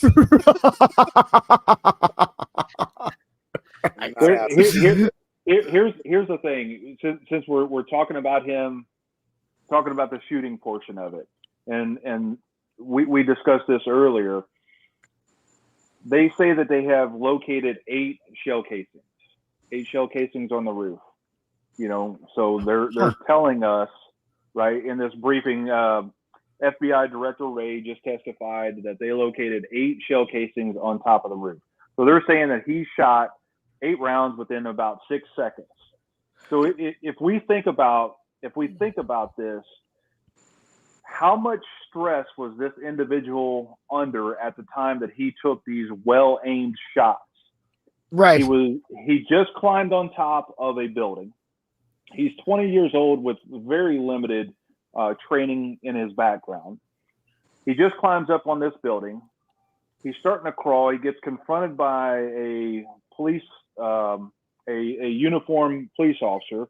So you're going to have an adrenaline spike. He turns, points his weapon at him. The guy falls off or jumps off, whatever happened with the police officer, which I'm not blaming him, especially if he just I get it. tried to Yeah, pull himself I up, get it. right? Totally. But what I'm saying is the adrenaline spike that he is having and experiencing right now, because like we do like stress inoculation training and where we try to wean a lot of this out. And, you've done martial arts, you try to wean that out. But think about a 20-year-old kid, or when any of us were 20 years old, doing something like this. Then he immediately turns, gets a shooting position, however his shooting position was, and it puts 8 rounds downrange in 6 seconds. And the first 3 were in a very small space, right? About the size That's of the impressive part, right? It is. Right. It doesn't. I mean, to think of any of us doing that under those conditions at 20 years old, you're hard pressed to be able to perform that. That's so tough. And Yeah. we get to see students all the time. Like, so we get to see firsthand how people act under stress and things that they're super familiar with. But when stress comes into play, it changes the ball game. It's just like that person asking the group, like, hey, what should I have done in the crowd? Like, what can we do? I mean, you could probably think through it and you could come up with some things, but in that moment, those people can't do anything but just stand there and be like, there's a guy on the roof, because they have been pushed so far that they're in the black. And we talk about that in our training. Yeah. And once you hit that level that you're in the black, it has to be autonomous movement, right? I have to understand how to flip that safety off. I have to make sure that I got a round racked in there. I got to make sure that I got a stable platform. I got to make sure that my front sight is focused and my rear sight is blurry, right? Like, I got to think about, all right, I got to take this breath, and then I have to shoot on that natural pause, right? These are the things. Now, you could argue and be like, yeah, you don't need any of those things to kill someone, and you're absolutely correct. But you do need those. You do need those things to be consistent, and he was consistent at putting 3 of those first rounds in a very tight pattern. That's my problem that I have with the whole thing. So for me, the first person that those first 3 shots was a different shooter in my belief. And Damian, to give you a brief understanding of where we're coming from, in 2018, I think that, Ryan, if correct me if I'm wrong, is that the year that you went through training? Yeah. So in 2018, Jackson and I put over 1,200 prior military guys through the U.S. Department of State course to go overseas. Wow. 1,200 people, a lot of people. We never stopped working. We're working 7 days a week. Of those 1,200 individuals, I would say probably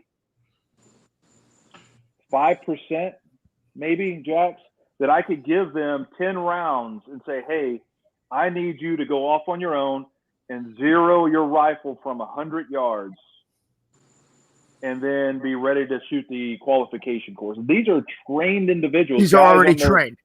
Already trained. On their white paper, they look like some amazing operators. And only about 5-10% at the most would be able to just zero their rifle in at 100 yards. Wow. Yep. So that's why individuals like myself and Jax and Ryan and others, friends of ours, this is wild to us that you're telling us that a 20-year-old kid can be confronted by a uniformed police officer, spin around, put 8 rounds downrange in 6 seconds, and 3 of them are well aimed. And then where the other 5s go? Because some of them hit flesh, right? Right. At least 3 of them hit flesh. Where'd the other ones go? What about the explosives they found? Listen, I've been around. I got some weird friends, right? I have friends that can do absolutely anything, and I don't know how to do that. How did he learn how to do that? That's again, you got somebody, I can't comprehend that either. I really can't. Like, that doesn't. I mean, he's got it. And he had a remote detonator that is specifically designed for explosives on his person in the pictures. Yeah, I think people, think because of, shit, this is the story of our lives. They watch, John Wick or whatever the hell, they're watching movies and they think this stuff is like easily accessible and easy to do. It's fucking damn near impossible. Just so you guys know, an individual just entered the chat, and he was at one time, and I'm not going to get into his current background, but at the top of the Intel spectrum. Like, you couldn't get any higher by the individual that just checked into the chat. He is at the very top of the Intel communications for our country. And I'll leave it at that. Okay. Fair enough. So I find it hard to believe that you could take somebody that's a 20-year-old kid, be able to have that kind of stress inoculation, put him up in there. And then, even with the sense of him going to the range the day prior, right? I mean, it'd be like this right here. I'd be like, hey, what does a 20-year-old kid do when he goes to the range? Right. Like, what kind of training, what kind of preparation are you going to do? So now, unless we come to find out that he went through some training courses, which that's one of the theories or one of the things that was said, is that they host training courses at that range that he goes to. So, but if he's got a red dot, which is what it's looking like, or maybe iron sights, which was one of the other beliefs. That's damn. It's like, you got a lot. Maybe it was a red dot with iron sights is what they're trying to say. And maybe that's the communication, but I still find it very difficult to believe, so Ryan's got a precision background, so he'll understand this, right? So, and not that Darren won't, but he'll probably understand this just the same. Most of your red dots are 4 MOA dots. What that means, that's 4 minute of angle. So if we were to take that dot and take it down to 100 yards and put it on a target, it would cover 4 inches of that target, right? So now let's back that out to 100 and 150 yards. So now we're talking about 6 inches of space is covering that target. I think it's actually maybe slightly more, but about 6 inches of blockage. He cannot even see the target, right? So the average human head is about 8 inches. So that means that red dot is going to absolutely, completely cover his head, except for a slight amount, right? So now, problem being is that in the daytime, we have to turn the red dot up. As we turn the red dot up, even though the size of that dot does not change, the perception changes in our eye. That dot becomes bigger. That means now we have a dot or a front sight post, because unless he had a magnified optic, you have to assume it was a dot or front sight post, is completely covering that target. So now we have to understand how to find a target with that. I just can't see a 20-year-old with no training being able to do that. Either someone trained him to do it, or there was a second shooter. Yeah. So I want to touch on, Robert, I'm not going to butcher your last name. If you want to spell it phonetically, that would be great. But Robert's a former Army Ranger, 2 tours. He asked, premise 1 and or likely both of the indicated counter sniper teams observed the shooter several minutes prior to his first shot. Thank you for your service, first and foremost, Robert. He's on the roof. What's that? Yeah, Rangers lead the way. That's what you guys say, right? He's on the roof with a long gun with scope, clearly pointing it in the direction of the Prez. Why did not Secret Service team with a clear shot immediately engage prior to the first shot? If not, that's a good question, Robert. And then he ends with what idiotic ROEs were the counter sniper teams operating under? This could be a question. I do know there were non-Secret Service snipers on location. Again, I think there's an issue with law enforcement as well, because from a law enforcement perspective, deadly force needs to be utilized. If you have a threat of serious bodily harm or death, or you can articulate there's a threat of serious bodily harm or death to a third party. But typically, given the litigation and everything these days, cops are so afraid to fire prior to, unless you got the knife coming down or something like that. Just having a gun and waving it it's going to be really tough. I mean, think about the social media warriors who pop on and all of a sudden your career is ruined. You're getting death threats. So, but if you're referring to the Secret Service counter sniper teams, why didn't they shoot? I don't know. I mean, here's how I look at things. There was a lot of mistakes. At the end of the day, that sniper, took the shot and neutralized the threat, and the principal walked out of there. I think it was a lot of luck. It's never easy to take a life. So I'm sure if it was his first time, he's dealing with that. So, my thoughts go out to him there.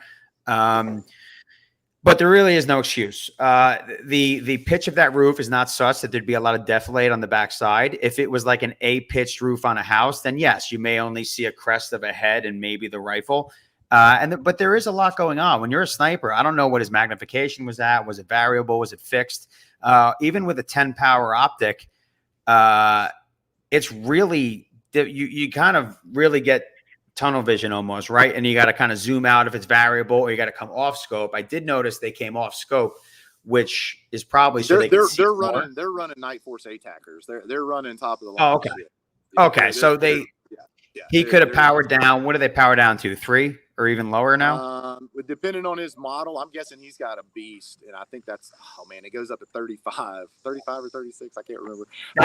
Awesome. But I think it's about 4 or 5 power that it powers down. Right. So I mean, if they did observe the shooter, but at the time he wasn't a shooter. At the time he was just a person of interest. So that's an important distinction, Robert.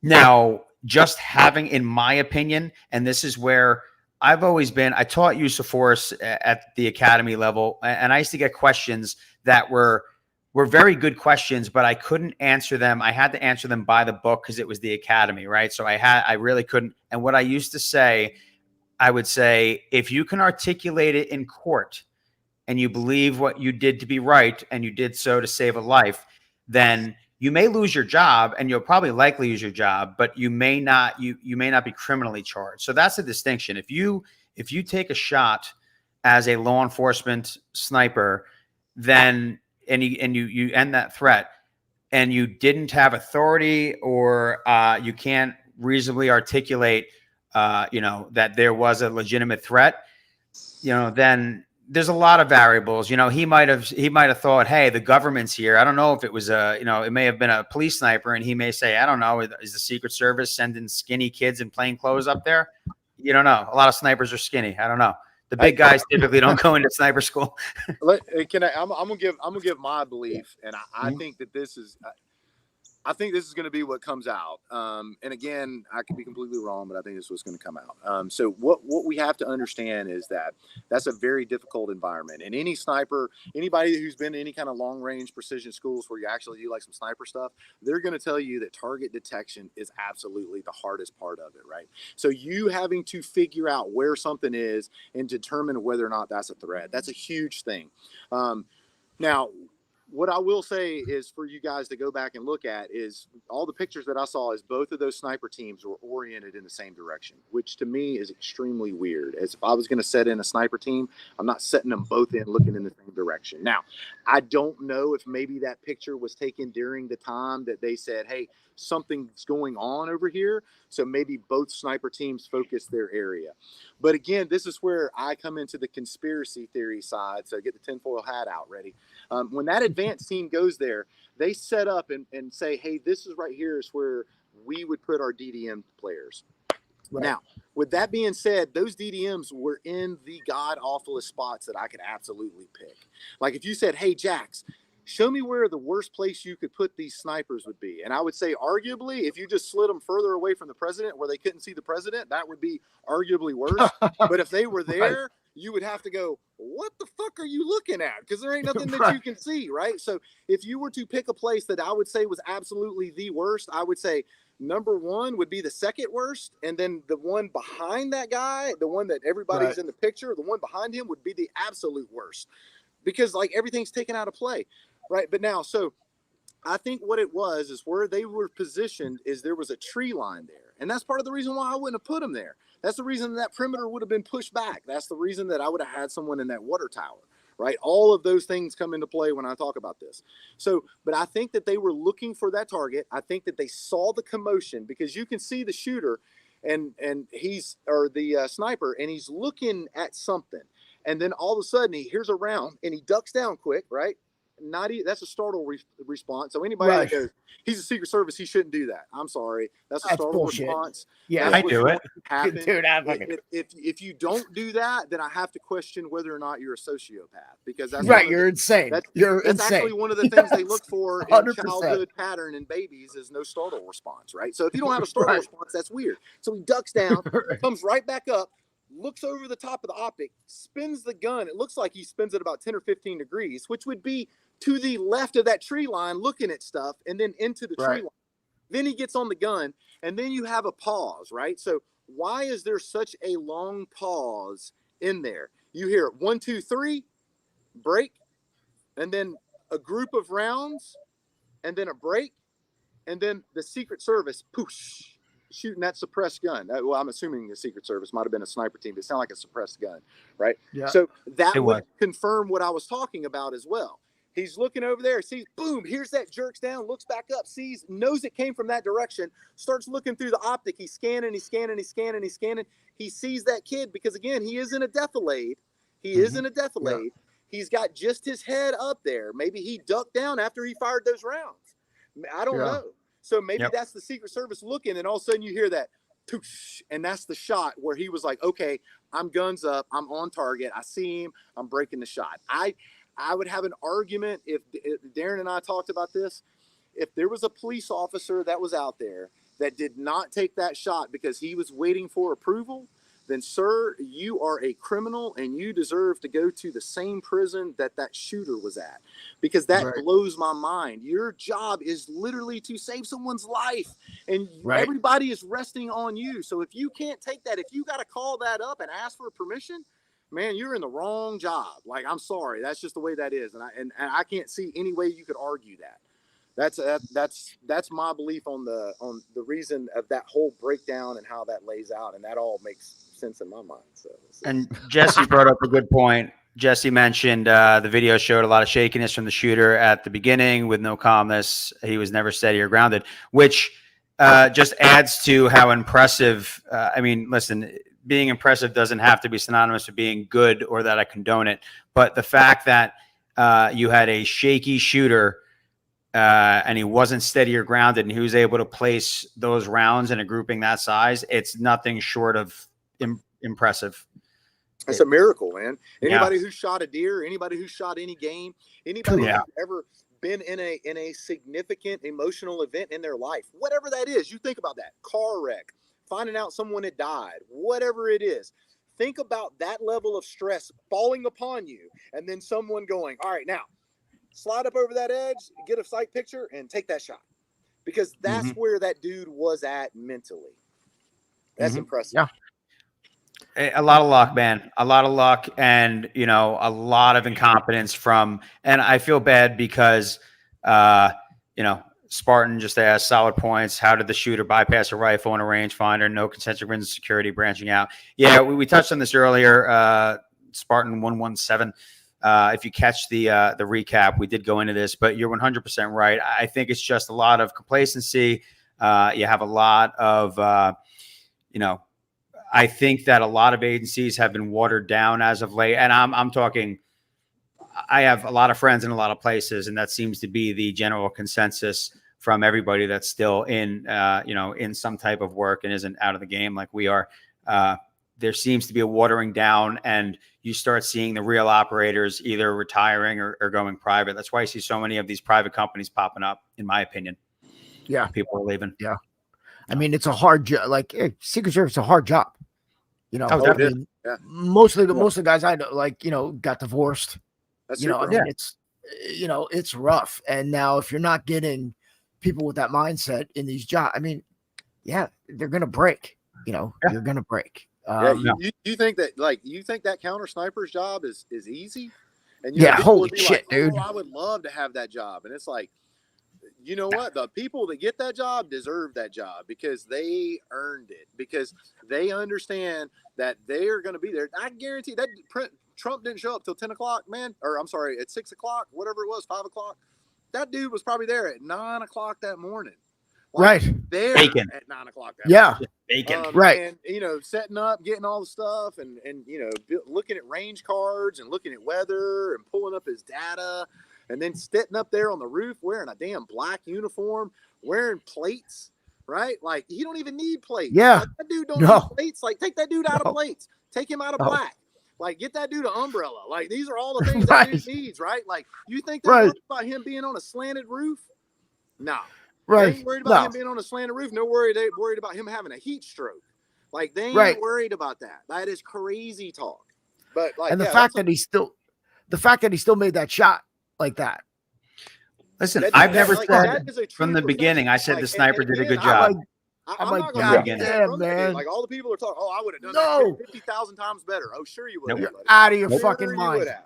I bet You're you out of your mind. Yeah. He's You're got my out of your respect. mind. I'm like, it was 42 seconds. I'm like, that's it? Like, holy shit, Yeah. man. Like, you don't know I'm like- you don't know where the threat is coming from. This ain't a range like when you were in the army. And it's like, hey, Right. you got targets. Hey, you ain't got to worry about his targets. You ain't got to worry about his targets. All your shit's gonna pop up in front of you in a specific sequence, right? Right. Like, you don't know. Like, just like what Ryan said, was that a Secret Service guy that slid up on the roof? Like, you're about to send they're running 300 Win mags. There ain't no Right. coming back from that. When that bullet gets sent, Right. that dude's head is donezo. Like, he ain't coming Yeah. back from that. There's a lot. Yeah. That mental checklist is a lot. And like I said, you know, it's one thing to shoot paper people. It's one thing to shoot,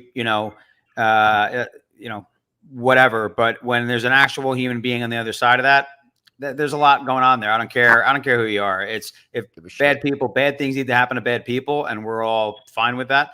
But it's, maybe he's never been in that situation before. Maybe he has. I don't know. He might have 10 tours under his belt, and he's probably, he's got 100 stacked up, but we don't know. But I don't care how, it's still something that is difficult. And I think he did a good job. I got nothing bad to say about the sniper. I think he did the best with the situation. Whichever, I don't even know which sniper did it. I'm assuming it's the one that they show in the pictures all the time.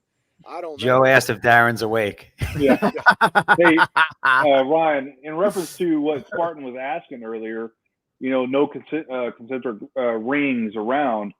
It's amazing, and we've all discussed this, that those buildings were not within the security of that. Insane. Scope. That is Insane.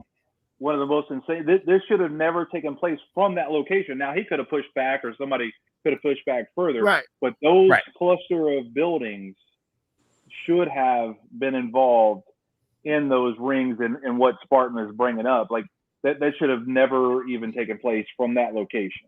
And one thing that the Secret Service lady said is, she said that the counter snipers like the roof sterile, and they do, right? I know that they're going to want that.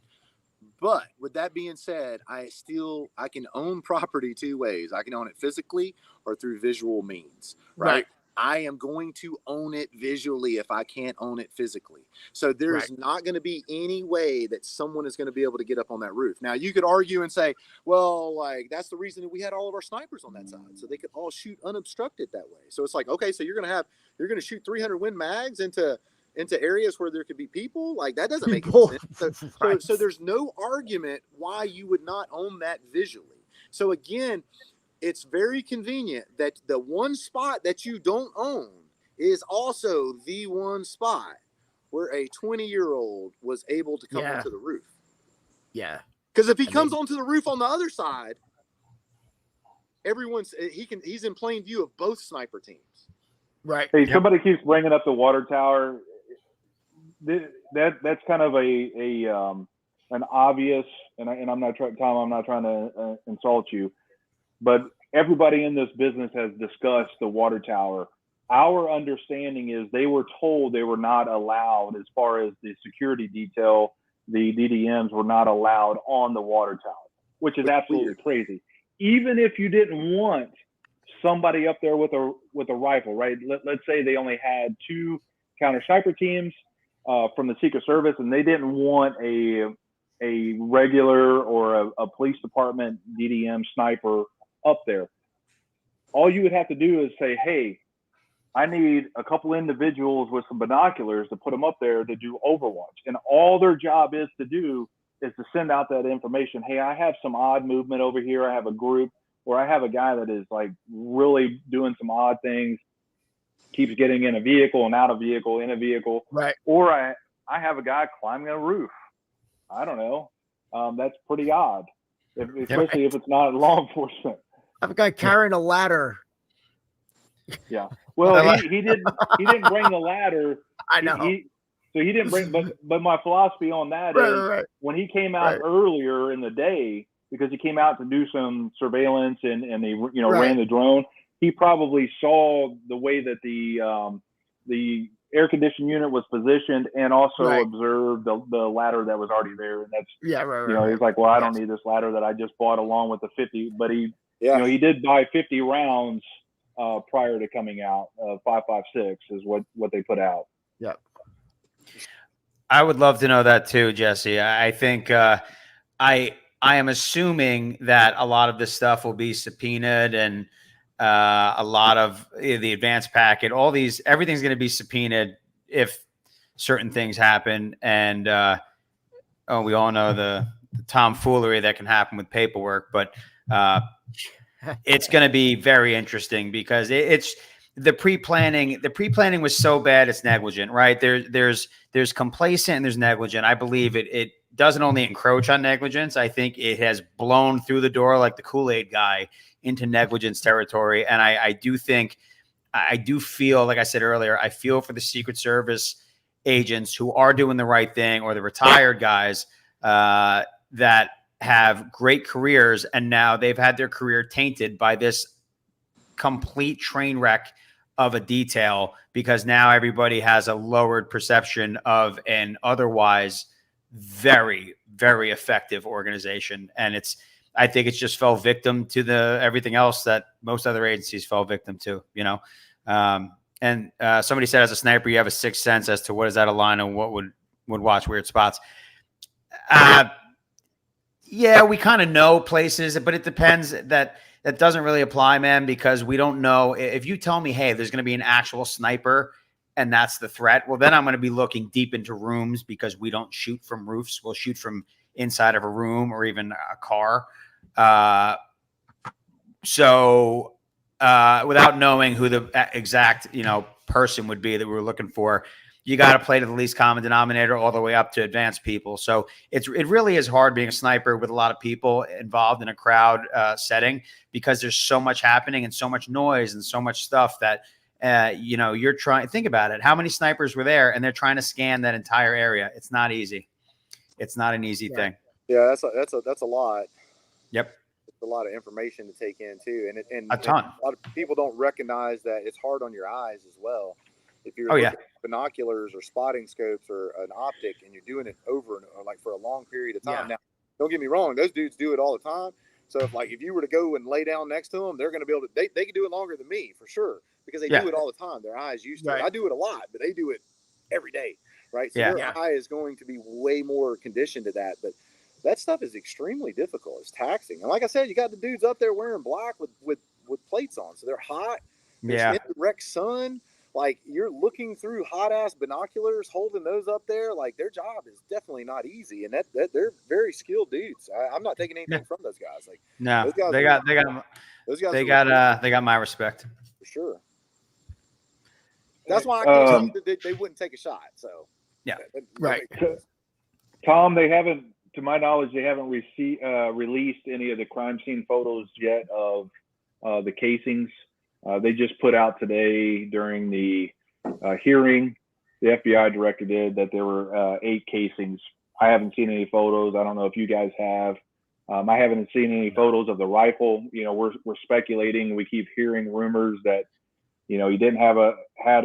Some people say he had a scope. Some people say he doesn't. I caught it in a video, Darren. I caught in that one video. There's a video of him on the roof. It was after he was killed. The body was blurred out, and they pointed to the gun and it panned over. I tried to zoom in.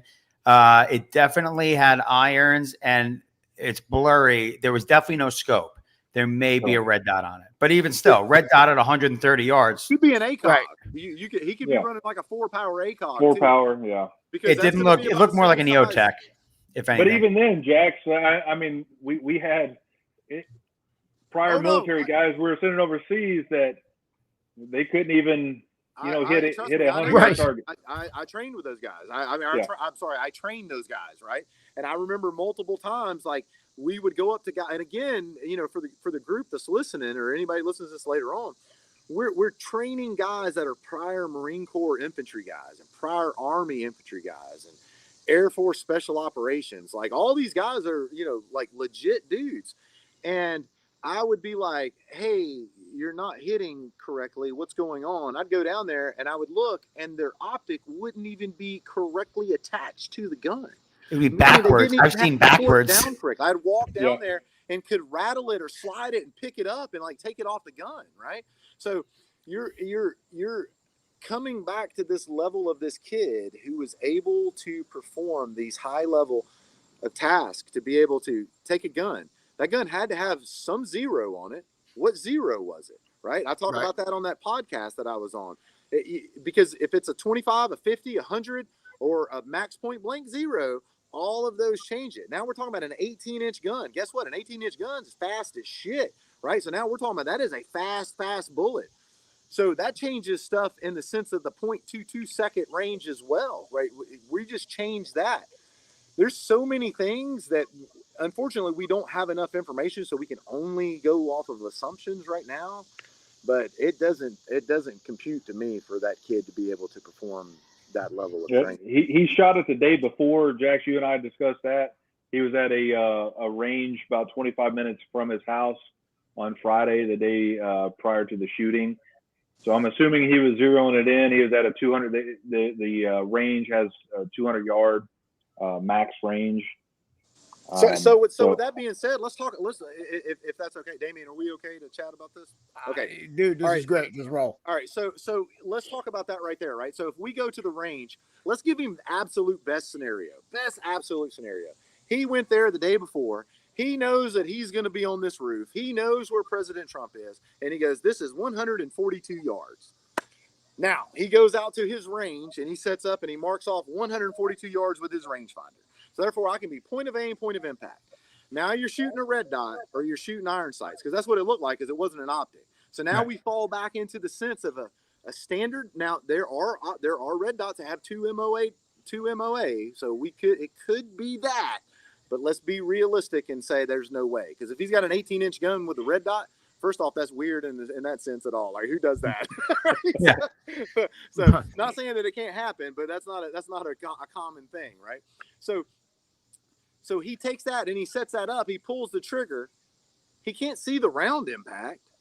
So what does he got? Has he got a spotting scope? Probably not. So now he's got to walk 140 yards, see where it was, go back and make an adjustment to his gun. You really think this guy has that skill level to be able to do that? But let's give him the benefit of the doubt, and let's just say he's got a spotting scope. So he's able to shoot that. He looks through the spotting scope. He makes all of his adjustment. Now he has to understand how to make adjustments. Right. I can't foresee him being able to do that, but let's just say that he does. We're still talking about a 6 MOA circle with a red dot. So we're talking about a group that's about this big, right? So now we're taking that group that's about this big. Now we have to factor in standard ammunition, which you went and bought the 20 rounds, and I guarantee you bought it at Walmart. So we're talking about 2, maybe 3 MOA on top of that. So now we're talking about a group like this. Now that falls within that range of what we talked about in the first 3 rounds. So we're talking about that has the capability of doing that. But now we have to put a shooter in a position on a metal roof in an unsupported position or a supported position off the magazine, firing the absolute perfect capacity of that weapon system and ammunition. So if you take the perfect shooter and put him down there, he is able to accomplish that first group that was done. Everyone else, I can't see it happening. Yeah. Yeah.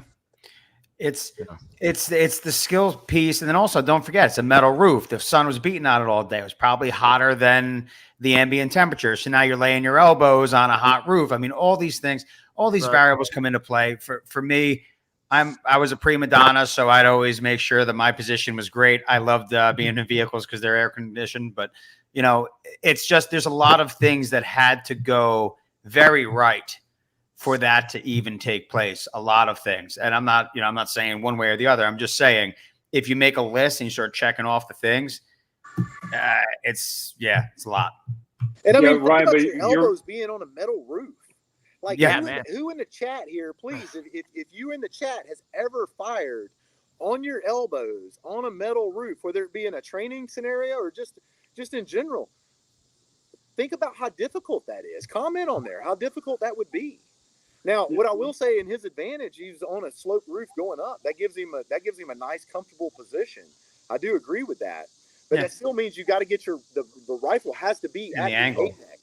It has Right, to be right. You got to be able to get it over. He can't be behind the apex because we would have muzzle obstruction. So he has to be over that. Right. So at a minimum, he has to have that from the rail to the gun. You're looking at an inch. Most optics set 2.5 to 3 inches above that. So that means the top of his head is about a good foot above the absolute line of that. And then the angle down. And then the angle down. So, I mean, that's tough. Yeah, Man. yeah, Jack. So what was just put out though is that he was Hathcock's great nephew. So Hathcock was his great. I'm kidding. Yeah, I mean, Oh, shit. I'm looking in the chat. I'm like, holy shit. I'm scrolling through this shit. I'm like, what the hell is he looking at? No, it's definitely a conspiracy. That's no, that was I mean, to me, and could it happen? Absolutely, it could. I could get up there, I could close my eyes, and I could send 3 rounds, and I could shoot and kill you. Right? There's people that are dead from people that had zero skills out there. Anybody who's been to combat, I guarantee you, if you probably know someone that was killed with a skill that was considerably less skilled than the person that they killed. Right? Right. You can take all the people at the highest units out there. And guess what, man? They've been killed by a booger-eating kid that had no skill whatsoever. So could it happen? Absolutely. But where I'm going with this is we're taking someone and putting them in a situation that has failure written all over it in every level that you start at. Every level that you start at has failure written into it. And this dude, for all purposes, was successful. He shot President Trump in the face. He was successful. And if that doesn't tell you something, that should open everyone's eyes out there that there's a problem at some level. Yeah. It doesn't matter. I mean, if you say that he was by himself, then that falls back all on 100% on the U.S. government. And if you don't know this, the director of the Secret Service answers to the director of the Secretary of Homeland Security. The Secretary of Homeland Security is the president. So that means the president is controlling that detail. And if that's the best that you can get, that should cause you problems to understand that there is people that are being given to a front runner that's absolute trash. That should concern you. And it all circles back to the advance package, the failure of doing the advance of this. Where we started this entire podcast was discussing the advance. The advance is where the failure began. Now, unless this right here, I give you this scenario, Darren. The advance does a perfect example or a perfect packet, but that protection team is so messed up that they take that packet and they go, "You don't need this," and they go off and do their own thing. Which again, okay, that would be crazy. But that doesn't that still wouldn't answer to how those buildings were not in the concentric rings of protection. True. Right. Which is the advance. And it which still is the doesn't advance, answer. which started a month prior. Yeah. And it still doesn't answer, how lucky a 20-year-old kid got to pick the right spot. I again, you know, in that podcast they said, why wouldn't you put somebody on the water tower? And I said, so you could put a patsy on the roof. That's Right. the only reason that I would articulately be. If you gave me everything, like, you should be able to ask Chat GPT and say, hey, why wouldn't we put an observer or sniper from the U.S. government on that water tower over? And they'd be like, so we could put a patsy on the roof. That would be the only reason. Right. They got National Guard units not far from there that have snipers. You can call the National Guard and make that their drill weekend. Be like, hey, send me your sniper, your sniper section, and let them come double up. I mean, pat them down, right? So if the Secret Service is somebody in the group goes, well, we don't want a trained sniper that we hadn't vetted up there. Cool. We pat you down. We send you up there with binos. And we put 10 of you up there with binos. And there's a Secret Service agent at the bottom that doesn't let anyone go up the ladder. Problem solved. Yeah. Right. There's enough personnel. It's not a funding issue. They have more money. I mean, they just keep printing the damn stuff. Yeah. So you can, the money's not an issue. The capabilities aren't an issue. The use or non-use of drones is just insane. You have drones with AI capability. My buddy is on the search and rescue team for one of the counties in Pennsylvania. He is the drone pilot for the search and rescue team. He's like, dude, we have like 10 drones. I mean, really good ones. We're not talking DJIs here. Right. We're talking like legit drones with FLIR and all kinds of capabilities. Now, FLIR might not have worked that well because of the heat and everything radiating off the building, but you can still use that capability there. Why would you not have that there? Just have it. Get your hours in. Your pilots need your hours, right? You need to get your certifiable hours. Use that as an opportunity to get your hours in, and train some of the younger guys. Have them sit around, and none of it makes sense. And I just thank God that President Trump wasn't hurt. But dude, let's face it. If he was clipped, we'd be potentially living in a different. But that poor father, that fireman, lost his life because of incompetence by the Secret Service. People keep forgetting about him, and for all intents and purposes, that got shot. Right. Other people got shot, and that guy, was a father, and I'm seeing pictures come out. He looks like a damn good dad, and now he's not around anymore because of incompetence by the upper echelon of the Secret Service. That's my opinion. And they need to be held culpable. And we were definitely, luck prevailed, because there was only one individual that paid the ultimate sacrifice, 2 others injured. But think about he purchased 50 rounds prior to going out there. However long, a couple hours prior to going. If he had 2 magazines and it took him that long to identify where he was at, think about if he just decided to dump those rounds into the crowd. Right. Yeah. Like, not even aiming at the president. If he got the president, cool. If not, cool. But just dumping those into the crowd. Like, it's crazy to think that somebody died and we feel lucky about it. But at the end of the day, we should I'm glad that they honored him, and they Trump did a big thing for him. He kissed his equipment, his call out gear for the fire department. But and that's really where Jax. Everybody on this call knows that I have very little patience for pretenders in certain jobs. I'll call you out. I have no love for anybody who's a pretend tough guy, right? If you're not going to do the job, get the hell out and let somebody who wants to do it. And I just the fact that people lost their lives because people didn't do their job.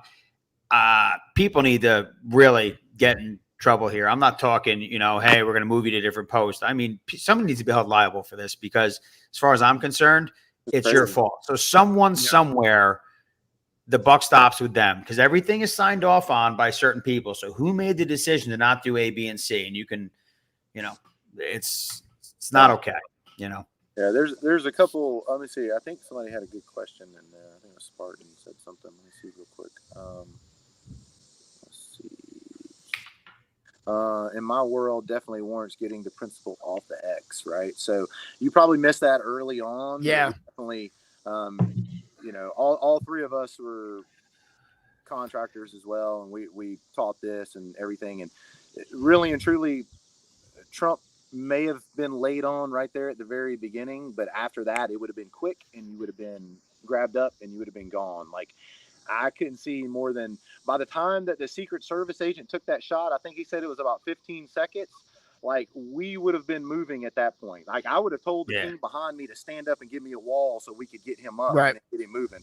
So yeah, absolutely. You're completely correct. Like, that is not something, that's how you know that can't be a Secret Service team. There's no way that that's a Secret Service team. I can't feel that they would do that. And then you said that you're surprised that there was no undercover agents in the crowd, right? So Darren and I talked about that as well. And we spoke about that in the sense of when you see that guy with that rangefinder, there's only two things in my mind that you could possibly do. And all three of us, Damian, were you a police officer as well? No, I used to do executive protection back in the day. All right. So you know, Ryan and Darren and myself were all police officers as well. There's only two things that I could see being a relevant thing to do in that situation. One, you go and identify him and detain him. The other is you put a surveillance team on him, because if he's working with a rangefinder, again, I have to assume that this dude is too stupid to be using the rangefinder for himself, because you're in 150 yards, right? I've already figured this out. I can pull up my phone and I can get all my ranges on my phone, and it doesn't give me away, right? So the fact that he's out there with a rangefinder, that says, hey, look at me. So again, that comes back to this crazy theory that this dude's absolutely Jason Bourne. He's able to get a drone up. He's able to fly a drone. He's able to do this shit, but he's walking around with a rangefinder. Like, you're telling me that this dude already went to the range the day before and now he needs a rangefinder? Yeah. Right. And they have a protective intelligence team. It's not like they just show up. There's a whole intelligence section that's also included. Yeah, like there's intelligence drives operations, right? You have all kinds of technical assets that, you know, it's not like the Secret Service just has, you know, protective security guys. They have a whole mechanism that is operational unto itself. I mean, they don't need any outside support. If they, I mean, think they're pulling IP addresses and looking at everybody who searched how to make a bomb. I hate. They're doing sentiment analysis. They're scraping all kinds of stuff. Code, they have pulled up and looked and went and said, hey, all of these people, if any of these people, we have just like when we were on a rooftop, Ryan, we get a BOLO list. Look for this jangle truck with this tag number, blue jangle truck, right? Like, you were a DDM, you know this stuff. They got that same list. Hey, look for these people coming through. If any of these people are seen, they got pictures of these dudes. Like, don't pretend that they don't. Like, and the fact that you got a guy that's, okay, he's got a rangefinder. He ain't been identified. Hey, if somebody said that they saw him on a rooftop and they didn't go get Trump off of there, whoever made that call should be in prison, because they allowed something to happen. Because there is not any, I know, Damian, I don't know you, but I would have to assume that if you said, hey, we got a guy on a rooftop and we don't know who it is, bro, you're coming off the stage. Like, you're coming off the stage like that. Like, and you can fire me if you want to. I'm gonna be like, Mr. President, I'm super sorry. They said he was on the rooftop. I didn't have any choice. Like, I thought that meant that there was somebody bad up there. I'll step down. But the AIC has already had that conversation with the president prior to that. They go over those scenarios. Hey, if this happens, we're pulling you off the stage. You know, and hopefully it's not in haste, but you know, sometimes it's going to have to be, hey, we got to move now. And Trump knows that. Guaranteed. Trump knows that. So let's, I don't want to direct this, but once he was shot, right? Actions after contact. And Jax, you and I discussed this at length. Once they finally got him towards the vehicle, what did they allow him to do again?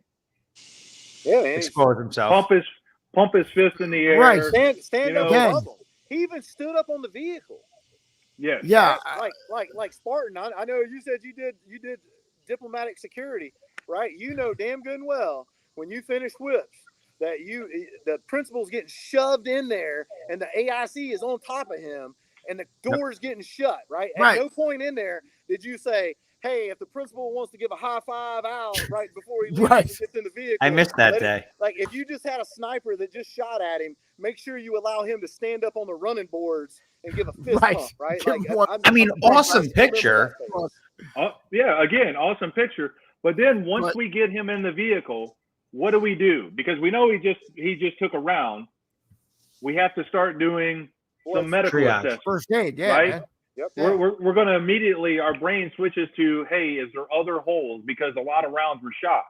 Right. But not only did they allow him to stand there, but one of the guys that pushed him into the vehicle or was next to him, he ran all the way around the vehicle and opened up the passenger side vehicle. And, Right, and anyone in protection details know. Crack the Don't seal. do what? Crack You the seal. never crack the seal. Yeah. And Damian, just so you know, and I don't know, your complete back. I know you did some executive Sure. protection, but in these Yeah. armored up vehicles, right, one of the main reasons why that door opens and immediately closes is because it doesn't take a trained shooter to push around to shoot into that vehicle, right? Because now there's a lot of hard surfaces inside that Right. vehicle. So that Right. round is bouncing around and it's going to Bouncing find around. something soft, right? It's eventually going to stop at something soft.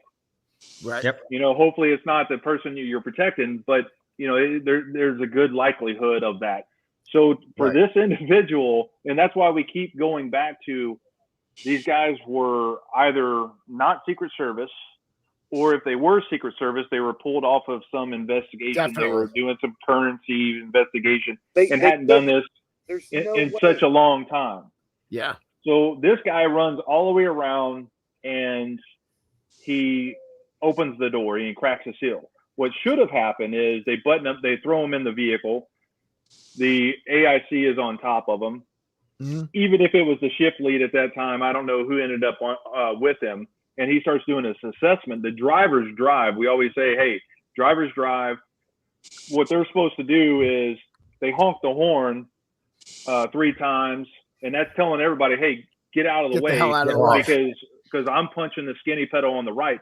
Well, what did? They just did this little weird, creepy slow roll out. Almost Right. like a parade. Yeah. Almost Yeah. like Yeah, like, no, like you've they done were that waving thing, it man. in. Like I was expecting the window to come down and him to stick his arm out. Like Right. Right. No. Now, was the vehicle too far away from where it was? Oh, I mean, so- I didn't. dude, I didn't see the layout of it. Let me rip that apart real quick. So first All right. off, one of the things that we always tell the students when they're coming through this course is, look, hey, that vehicle is mobile. Not only is that vehicle mobile, it is a rolling blanket of armor, right? We know that his vehicle is fully up armored, right? So I could pull that vehicle up parallel to the stage. Now you could run around the back side of that vehicle. That's what we would call getting in on the clean side of the vehicle, right? Right. So we don't want to get in on the dirty side. So if he's taking fire from this way, we open this door up. That's bad, right? So we That's can run yes, down the right. side of that vehicle, be on this side. Now we're on the clean side of the vehicle. That is day one stuff, right? Hey, we're Right. always getting in on the clean side of the vehicle. We never open the door before the principal gets there, right? So this Right. is how I know this wasn't a secret. There's no way this was a Secret Service detail, because as Trump is coming down, this guy opens the door and he's standing there with the door open. We don't want, just like what Darren said, we don't want that door open Right. because we have a driver in there, right? So we Right. understand as drivers, and I've been a driver. Drivers drive. I Yeah. don't open my door and take a shot out. I don't do any of that craziness, right? If there's Right. a bad guy out there, my door stays shut. I'm on the radio. You can call me whatever you want to, but I got to keep the integrity of that vehicle, because guess what? Right. If that bullet gets in there and whacks me in the head, who knows Now I'm you got a dead? big problem. You're No done. one knows Yeah. I'm dead. They load everybody up in there and they're like, go, go, go. And then they're like, Right. damn, he's dead. Right now they got another problem, right? That vehicle stays shut. They didn't do that. They had that up there.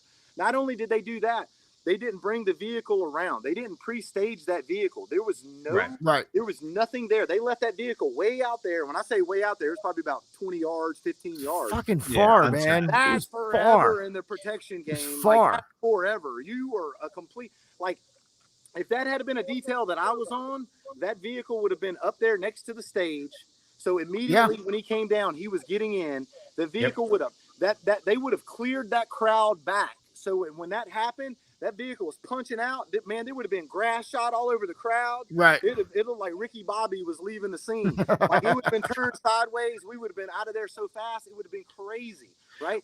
It was literally like, it was like the first event that I would expect to see from a training class.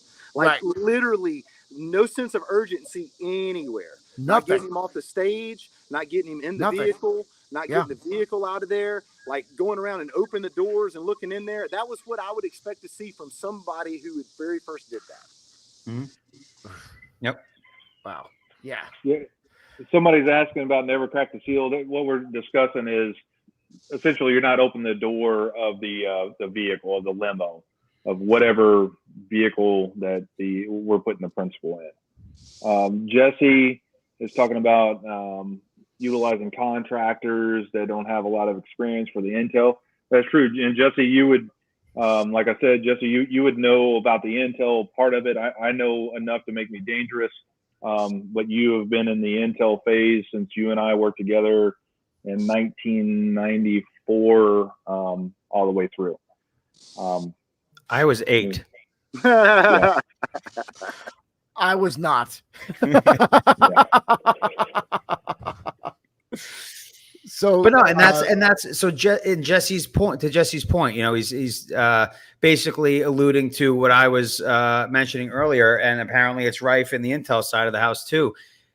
Everything is being watered down, in my opinion. I don't care what you say. I know, you know, back in the day, contractors used to make $1,000 a day, but also you had legit hitters getting into the community, right? You had people with some serious experience, serious backgrounds, and now, you know, it's complacency because nothing's been happening. But now we see what that leads to. So now there's going to have to be a resurgence of, hey, let's do some meritocracy-based stuff, and let's go ahead and pick the best people for the job, and let's not lower standards to meet numbers.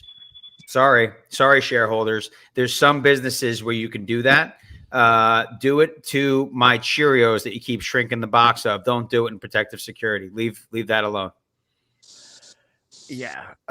So again, you know, we've been going at this a while, and you guys have been freaking awesome. I just want to. We talked about this before we went on the podcast. I just kind of want to big picture this. I mean, all of you guys have been in country in conflict. You know, with what's going on now. I mean, what the hell is going on, man? You know, I'm like, this is nuts. I'm like, I'm looking at, you know, this shit. I'm looking at the Microsoft, you know, blackout, you know, off, my bank was offline. You know, is this like end of day shit? I'm like, are we, you know, I'm ready for it right now. I'm not gonna lie. I ride around with a set of boots, a set of pants, some socks, a backpack, and I'm not even going to tell you about the armament that I keep in my vehicle, because I expect at any moment for me to be on Cheap Leather Express walking somewhere. All my guns, I lost them in a boating accident. I'm not going to lie. I literally plan my life around how I am going to get to where I need to be.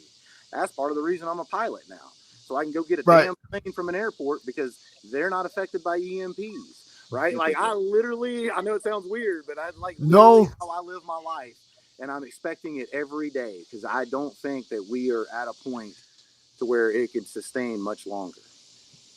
What if there was a company that had training courses on all kinds of cool stuff that would prepare you for worst case scenarios? There is one. It's called Dads for Defense. You know, we teach you cool shit and stuff you wouldn't learn. Oh my God, check that company out. Hey, and what that being said is everybody on here should be the executive protection for their family. Absolutely. Yes. 100%. For themselves, and for themselves for that matter too. When you're buying, I mean, a lot of people say, you know, be your own bodyguard. I'm of the adage, you know, be your own hitman. Yeah. You know, where I'm like, this is the attitude that you kind of have to, you know, take. I mean, look, I mean, we all are in this business. I mean, we also do the, you know, concealed body armor products that we have. And, you know, yeah, this shit is real. And still, it's like every day I get people, you know, my wife handles her social media. I am not allowed to interact with the public on really any level. so I should, you know, but it's like, you know, but I can't, you know, it's too, I gotta go for the joke. I gotta be honest, but you know, still it's like, you know, you get people, it's like, well, why on earth would you need this? And I'm like, are you paying attention to what the hell is going on? I'm like, this shit. I'm like, we were like literally a turn of the head away from all hell breaking loose Yeah, in, sure. you know, It would've been- major metropolitan areas. I don't know what I would have mean, happened. I don't think it would have been good though. No, man. I'm like, and I think this is what some people want. I'm like, I think it's just, you know, Oh, I'm it's gonna tell you right now. I got friends that want it, and they only want it for absolute sport. Like, Right. And I'm not even remotely playing. There's some people that want it out there. They think that like it's going to be cool. And then I got friends that what people don't understand is that the level of violence that like we have seen, like, is crazy. And like people think that they understand that stuff, and I'm gonna tell you, you don't. And it's not where you want to be. You really, really, really don't. Like, you really don't want to be. Yeah. And I think it's like how they can, they're quick to get to that point. I mean, we saw it with the George Floyd riots. We saw it with, the Antifa. We were seeing this, with, it's very quick to get to violence. And I think honestly, we've got a culture that grew up without a healthy respect for violence. Listen, man, we all grew up, even as simple as something like, there are plenty of times I deserved to get punched in the face, and I fucking did, and I learned my goddamn lesson. I think, and I think, a lot of people, we watch their, having kids, and, they're in their, they're in their early 20s now, growing up with, no real conflict resolution skills. I know I'm getting a little into the weeds here, but it's like, back when we were growing up, right? You got into a fight, okay, what happened? All right, you stay here, you go back to class, and whatever, you do your time here. Now it's like, okay, no matter what, both of you are in trouble, both of you go home. But that kid did me dirty, and I stood up for myself. So now we've taken this out, and now people just don't understand, to your point, like what really happens when you piss somebody off or somebody really tries to hurt you. And, we're getting a whole, world of shit that we're opening up here. And something's gonna happen before it gets better. It's just the way the world works. Yeah, I mean, humans have been the same throughout history, right? We just got nicer stuff. We got Netflix, and unfortunately, the entire, especially this country lives in a little bubble. And as long as their Netflix is working and their Uber Eats is delivering their food, they don't care about anything. They don't pay attention. But the time for apathy, in my opinion, has passed, and you need to start preparing yourselves. And all jokes aside, and I did the Dads for Defense plug, but why do you think believe me, and Damian, you can attest to this, the amount of agita I've gotten from trying to get that company off the ground is immeasurable. But I think it's needed. So I just think that people, even if you don't come to us for training, get training. Seriously. I mean, it really is. I'm not selling. I mean, I'm part of Dads for Defense, but I'm not selling it. I'm a horrible salesman. I own a business, and you didn't even heard me talk about it. But I don't even have a link to it. Yeah, I know. I don't have a bitch, man. That's the reason I'm trying to help. I'm trying to help.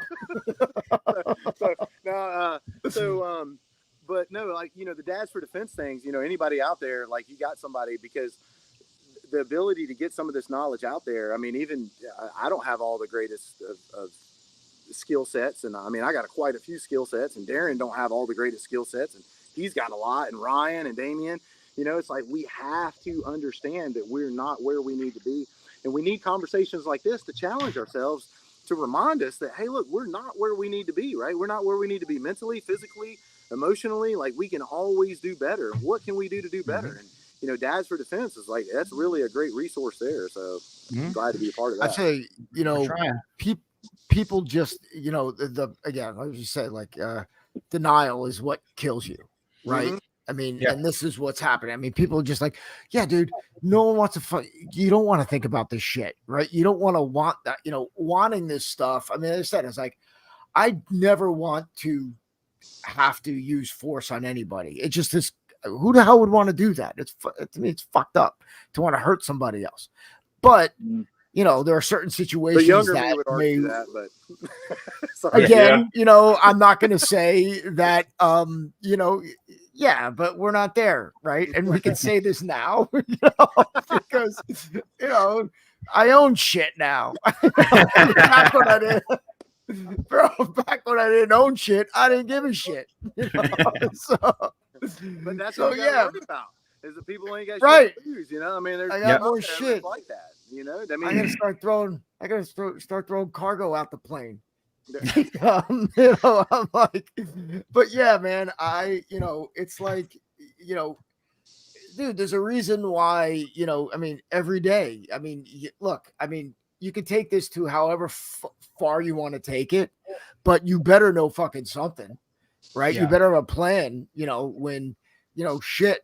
You know, power's out for 3 days. Holy crap. I mean, you know, we had when Sandy hit, all of a sudden it was like Lord of the Flies. Jesus Christ, my mom was like pushing, she was like in her late 70s, like getting into it at the fucking getting gas. And I'm like, are you out of your mind? You know, but you know, people get feral really quick. And you know, and they fight over shit because it doesn't become a roll of toilet paper. It becomes, oh, that's for my family. And I got to fight for that shit. And you're going to die over, you know, I mean, it becomes bigger than anything, you know. It doesn't take very long. People don't realize that, you know, 72 hours, I always we're say. about 72 hours away from total. Yeah. Freedom, right. Like, right. If somebody asked in the group where we're at, right. So Darren and I are co-located at the moment. But up in Indiana, and you're in Ryan's up in communist New Jersey. Damian's 5 miles down the road. Yeah, right. Both of y'all are co-located. We're co-located, but normally I'm down. And you guys are co-located. I totally support that. Yeah, we support your lifestyle, guys. Lifestyle, guys. Honestly, like literally, whatever you want to call I it, could it's throw a rock fine. right now and hit Darren. Like, yeah, I'm in the sunroom in the lanai, and he's out by the pool. Yeah, like legitimately. And every time we get a big smile on our faces because my wonderful wife is bringing us drinks. So God bless her. Yeah, she just came out here with Jax's bottle and put her flip flops on and headed down there to give him a drink. I was waiting for Jax to like pick a water bottle up and chuck it out of the left side of his screen, and it hit Darren from the right side of his screen. I was gonna go sit in there next to him. And Fucking awesome. Holy shit. No, but this has been fun, man. I appreciate you having us, and we haven't seen each other since awesome. The Army Navy game, so it's good to even just sit with them on a screen. That's awesome. So again, thank you guys. Fantastic. Again, anybody, you know, just post your comments. We'll get to them later if we're actually looking at this. And then you know, look in the description for links to D4D, body armor, training, all that stuff. It's in there. That's it. And we're running some actually. So I'm going to do a not so subtle plug. So Jax has Ballistic Theory Solutions. Darren will be there as well. We're going to run some training classes. It's going to be a joint thing with D4D and Ballistic Theory Solutions. It's down at the training centers down in Florida. So it's going to be a really cool experience. It's not just going to be you coming to the range for a day and us kicking you out. We're gonna have you come out. You're gonna visit the store. If you want to buy some stuff, great. You should buy stuff, wink. And, you know, then we'll have some dinner, and that's before we train. So you'll get to know us in an environment like this prior to training. So all the jitters, it's going to be gone, and we're going to go get some good training in. So be on the lookout. We'll make sure we post that on all the socials and the book faces and whatnot. And, but yeah, I mean, just be on the lookout. And if you want to get some good training, Jax knows his stuff. Darren knows his stuff. I'm okay. Yeah, that's my so Jack 1671. So Instagram, if anybody's trying to find me, and then from there you can figure out my other stuff that we got going on. We'll get it to you. Don't worry. For anybody out there that's listening to this, I don't own a training company, but what I will say, if you're going to get training from somebody, I don't care if it's jiu-jitsu, it doesn't matter if it's weapons, if it's night shoot, you need to question your trainer. You need to Always. Vet your trainers. Okay, there's so many trainers out there, and there's so many guys that have white papers that are amazing. And then you ask them to demo something, to demonstrate something, and they're lost like a balloon in the wind. So do yourself a favor and actually vet your trainers. And what I can say is the guys on the screen, like, they're some of the best trainers I've ever been around. So whether you use them, you know, the location, you know, say you're in Washington State, you can't use somebody on the screen. Do yourself a favor, vet the trainers. That's going to save you a lot of time and money and a lot of headache. Yep. So Absolutely. All right. And on that bombshell, everybody, peace out. All right, guys. Good seeing y'all. That's it. Peace.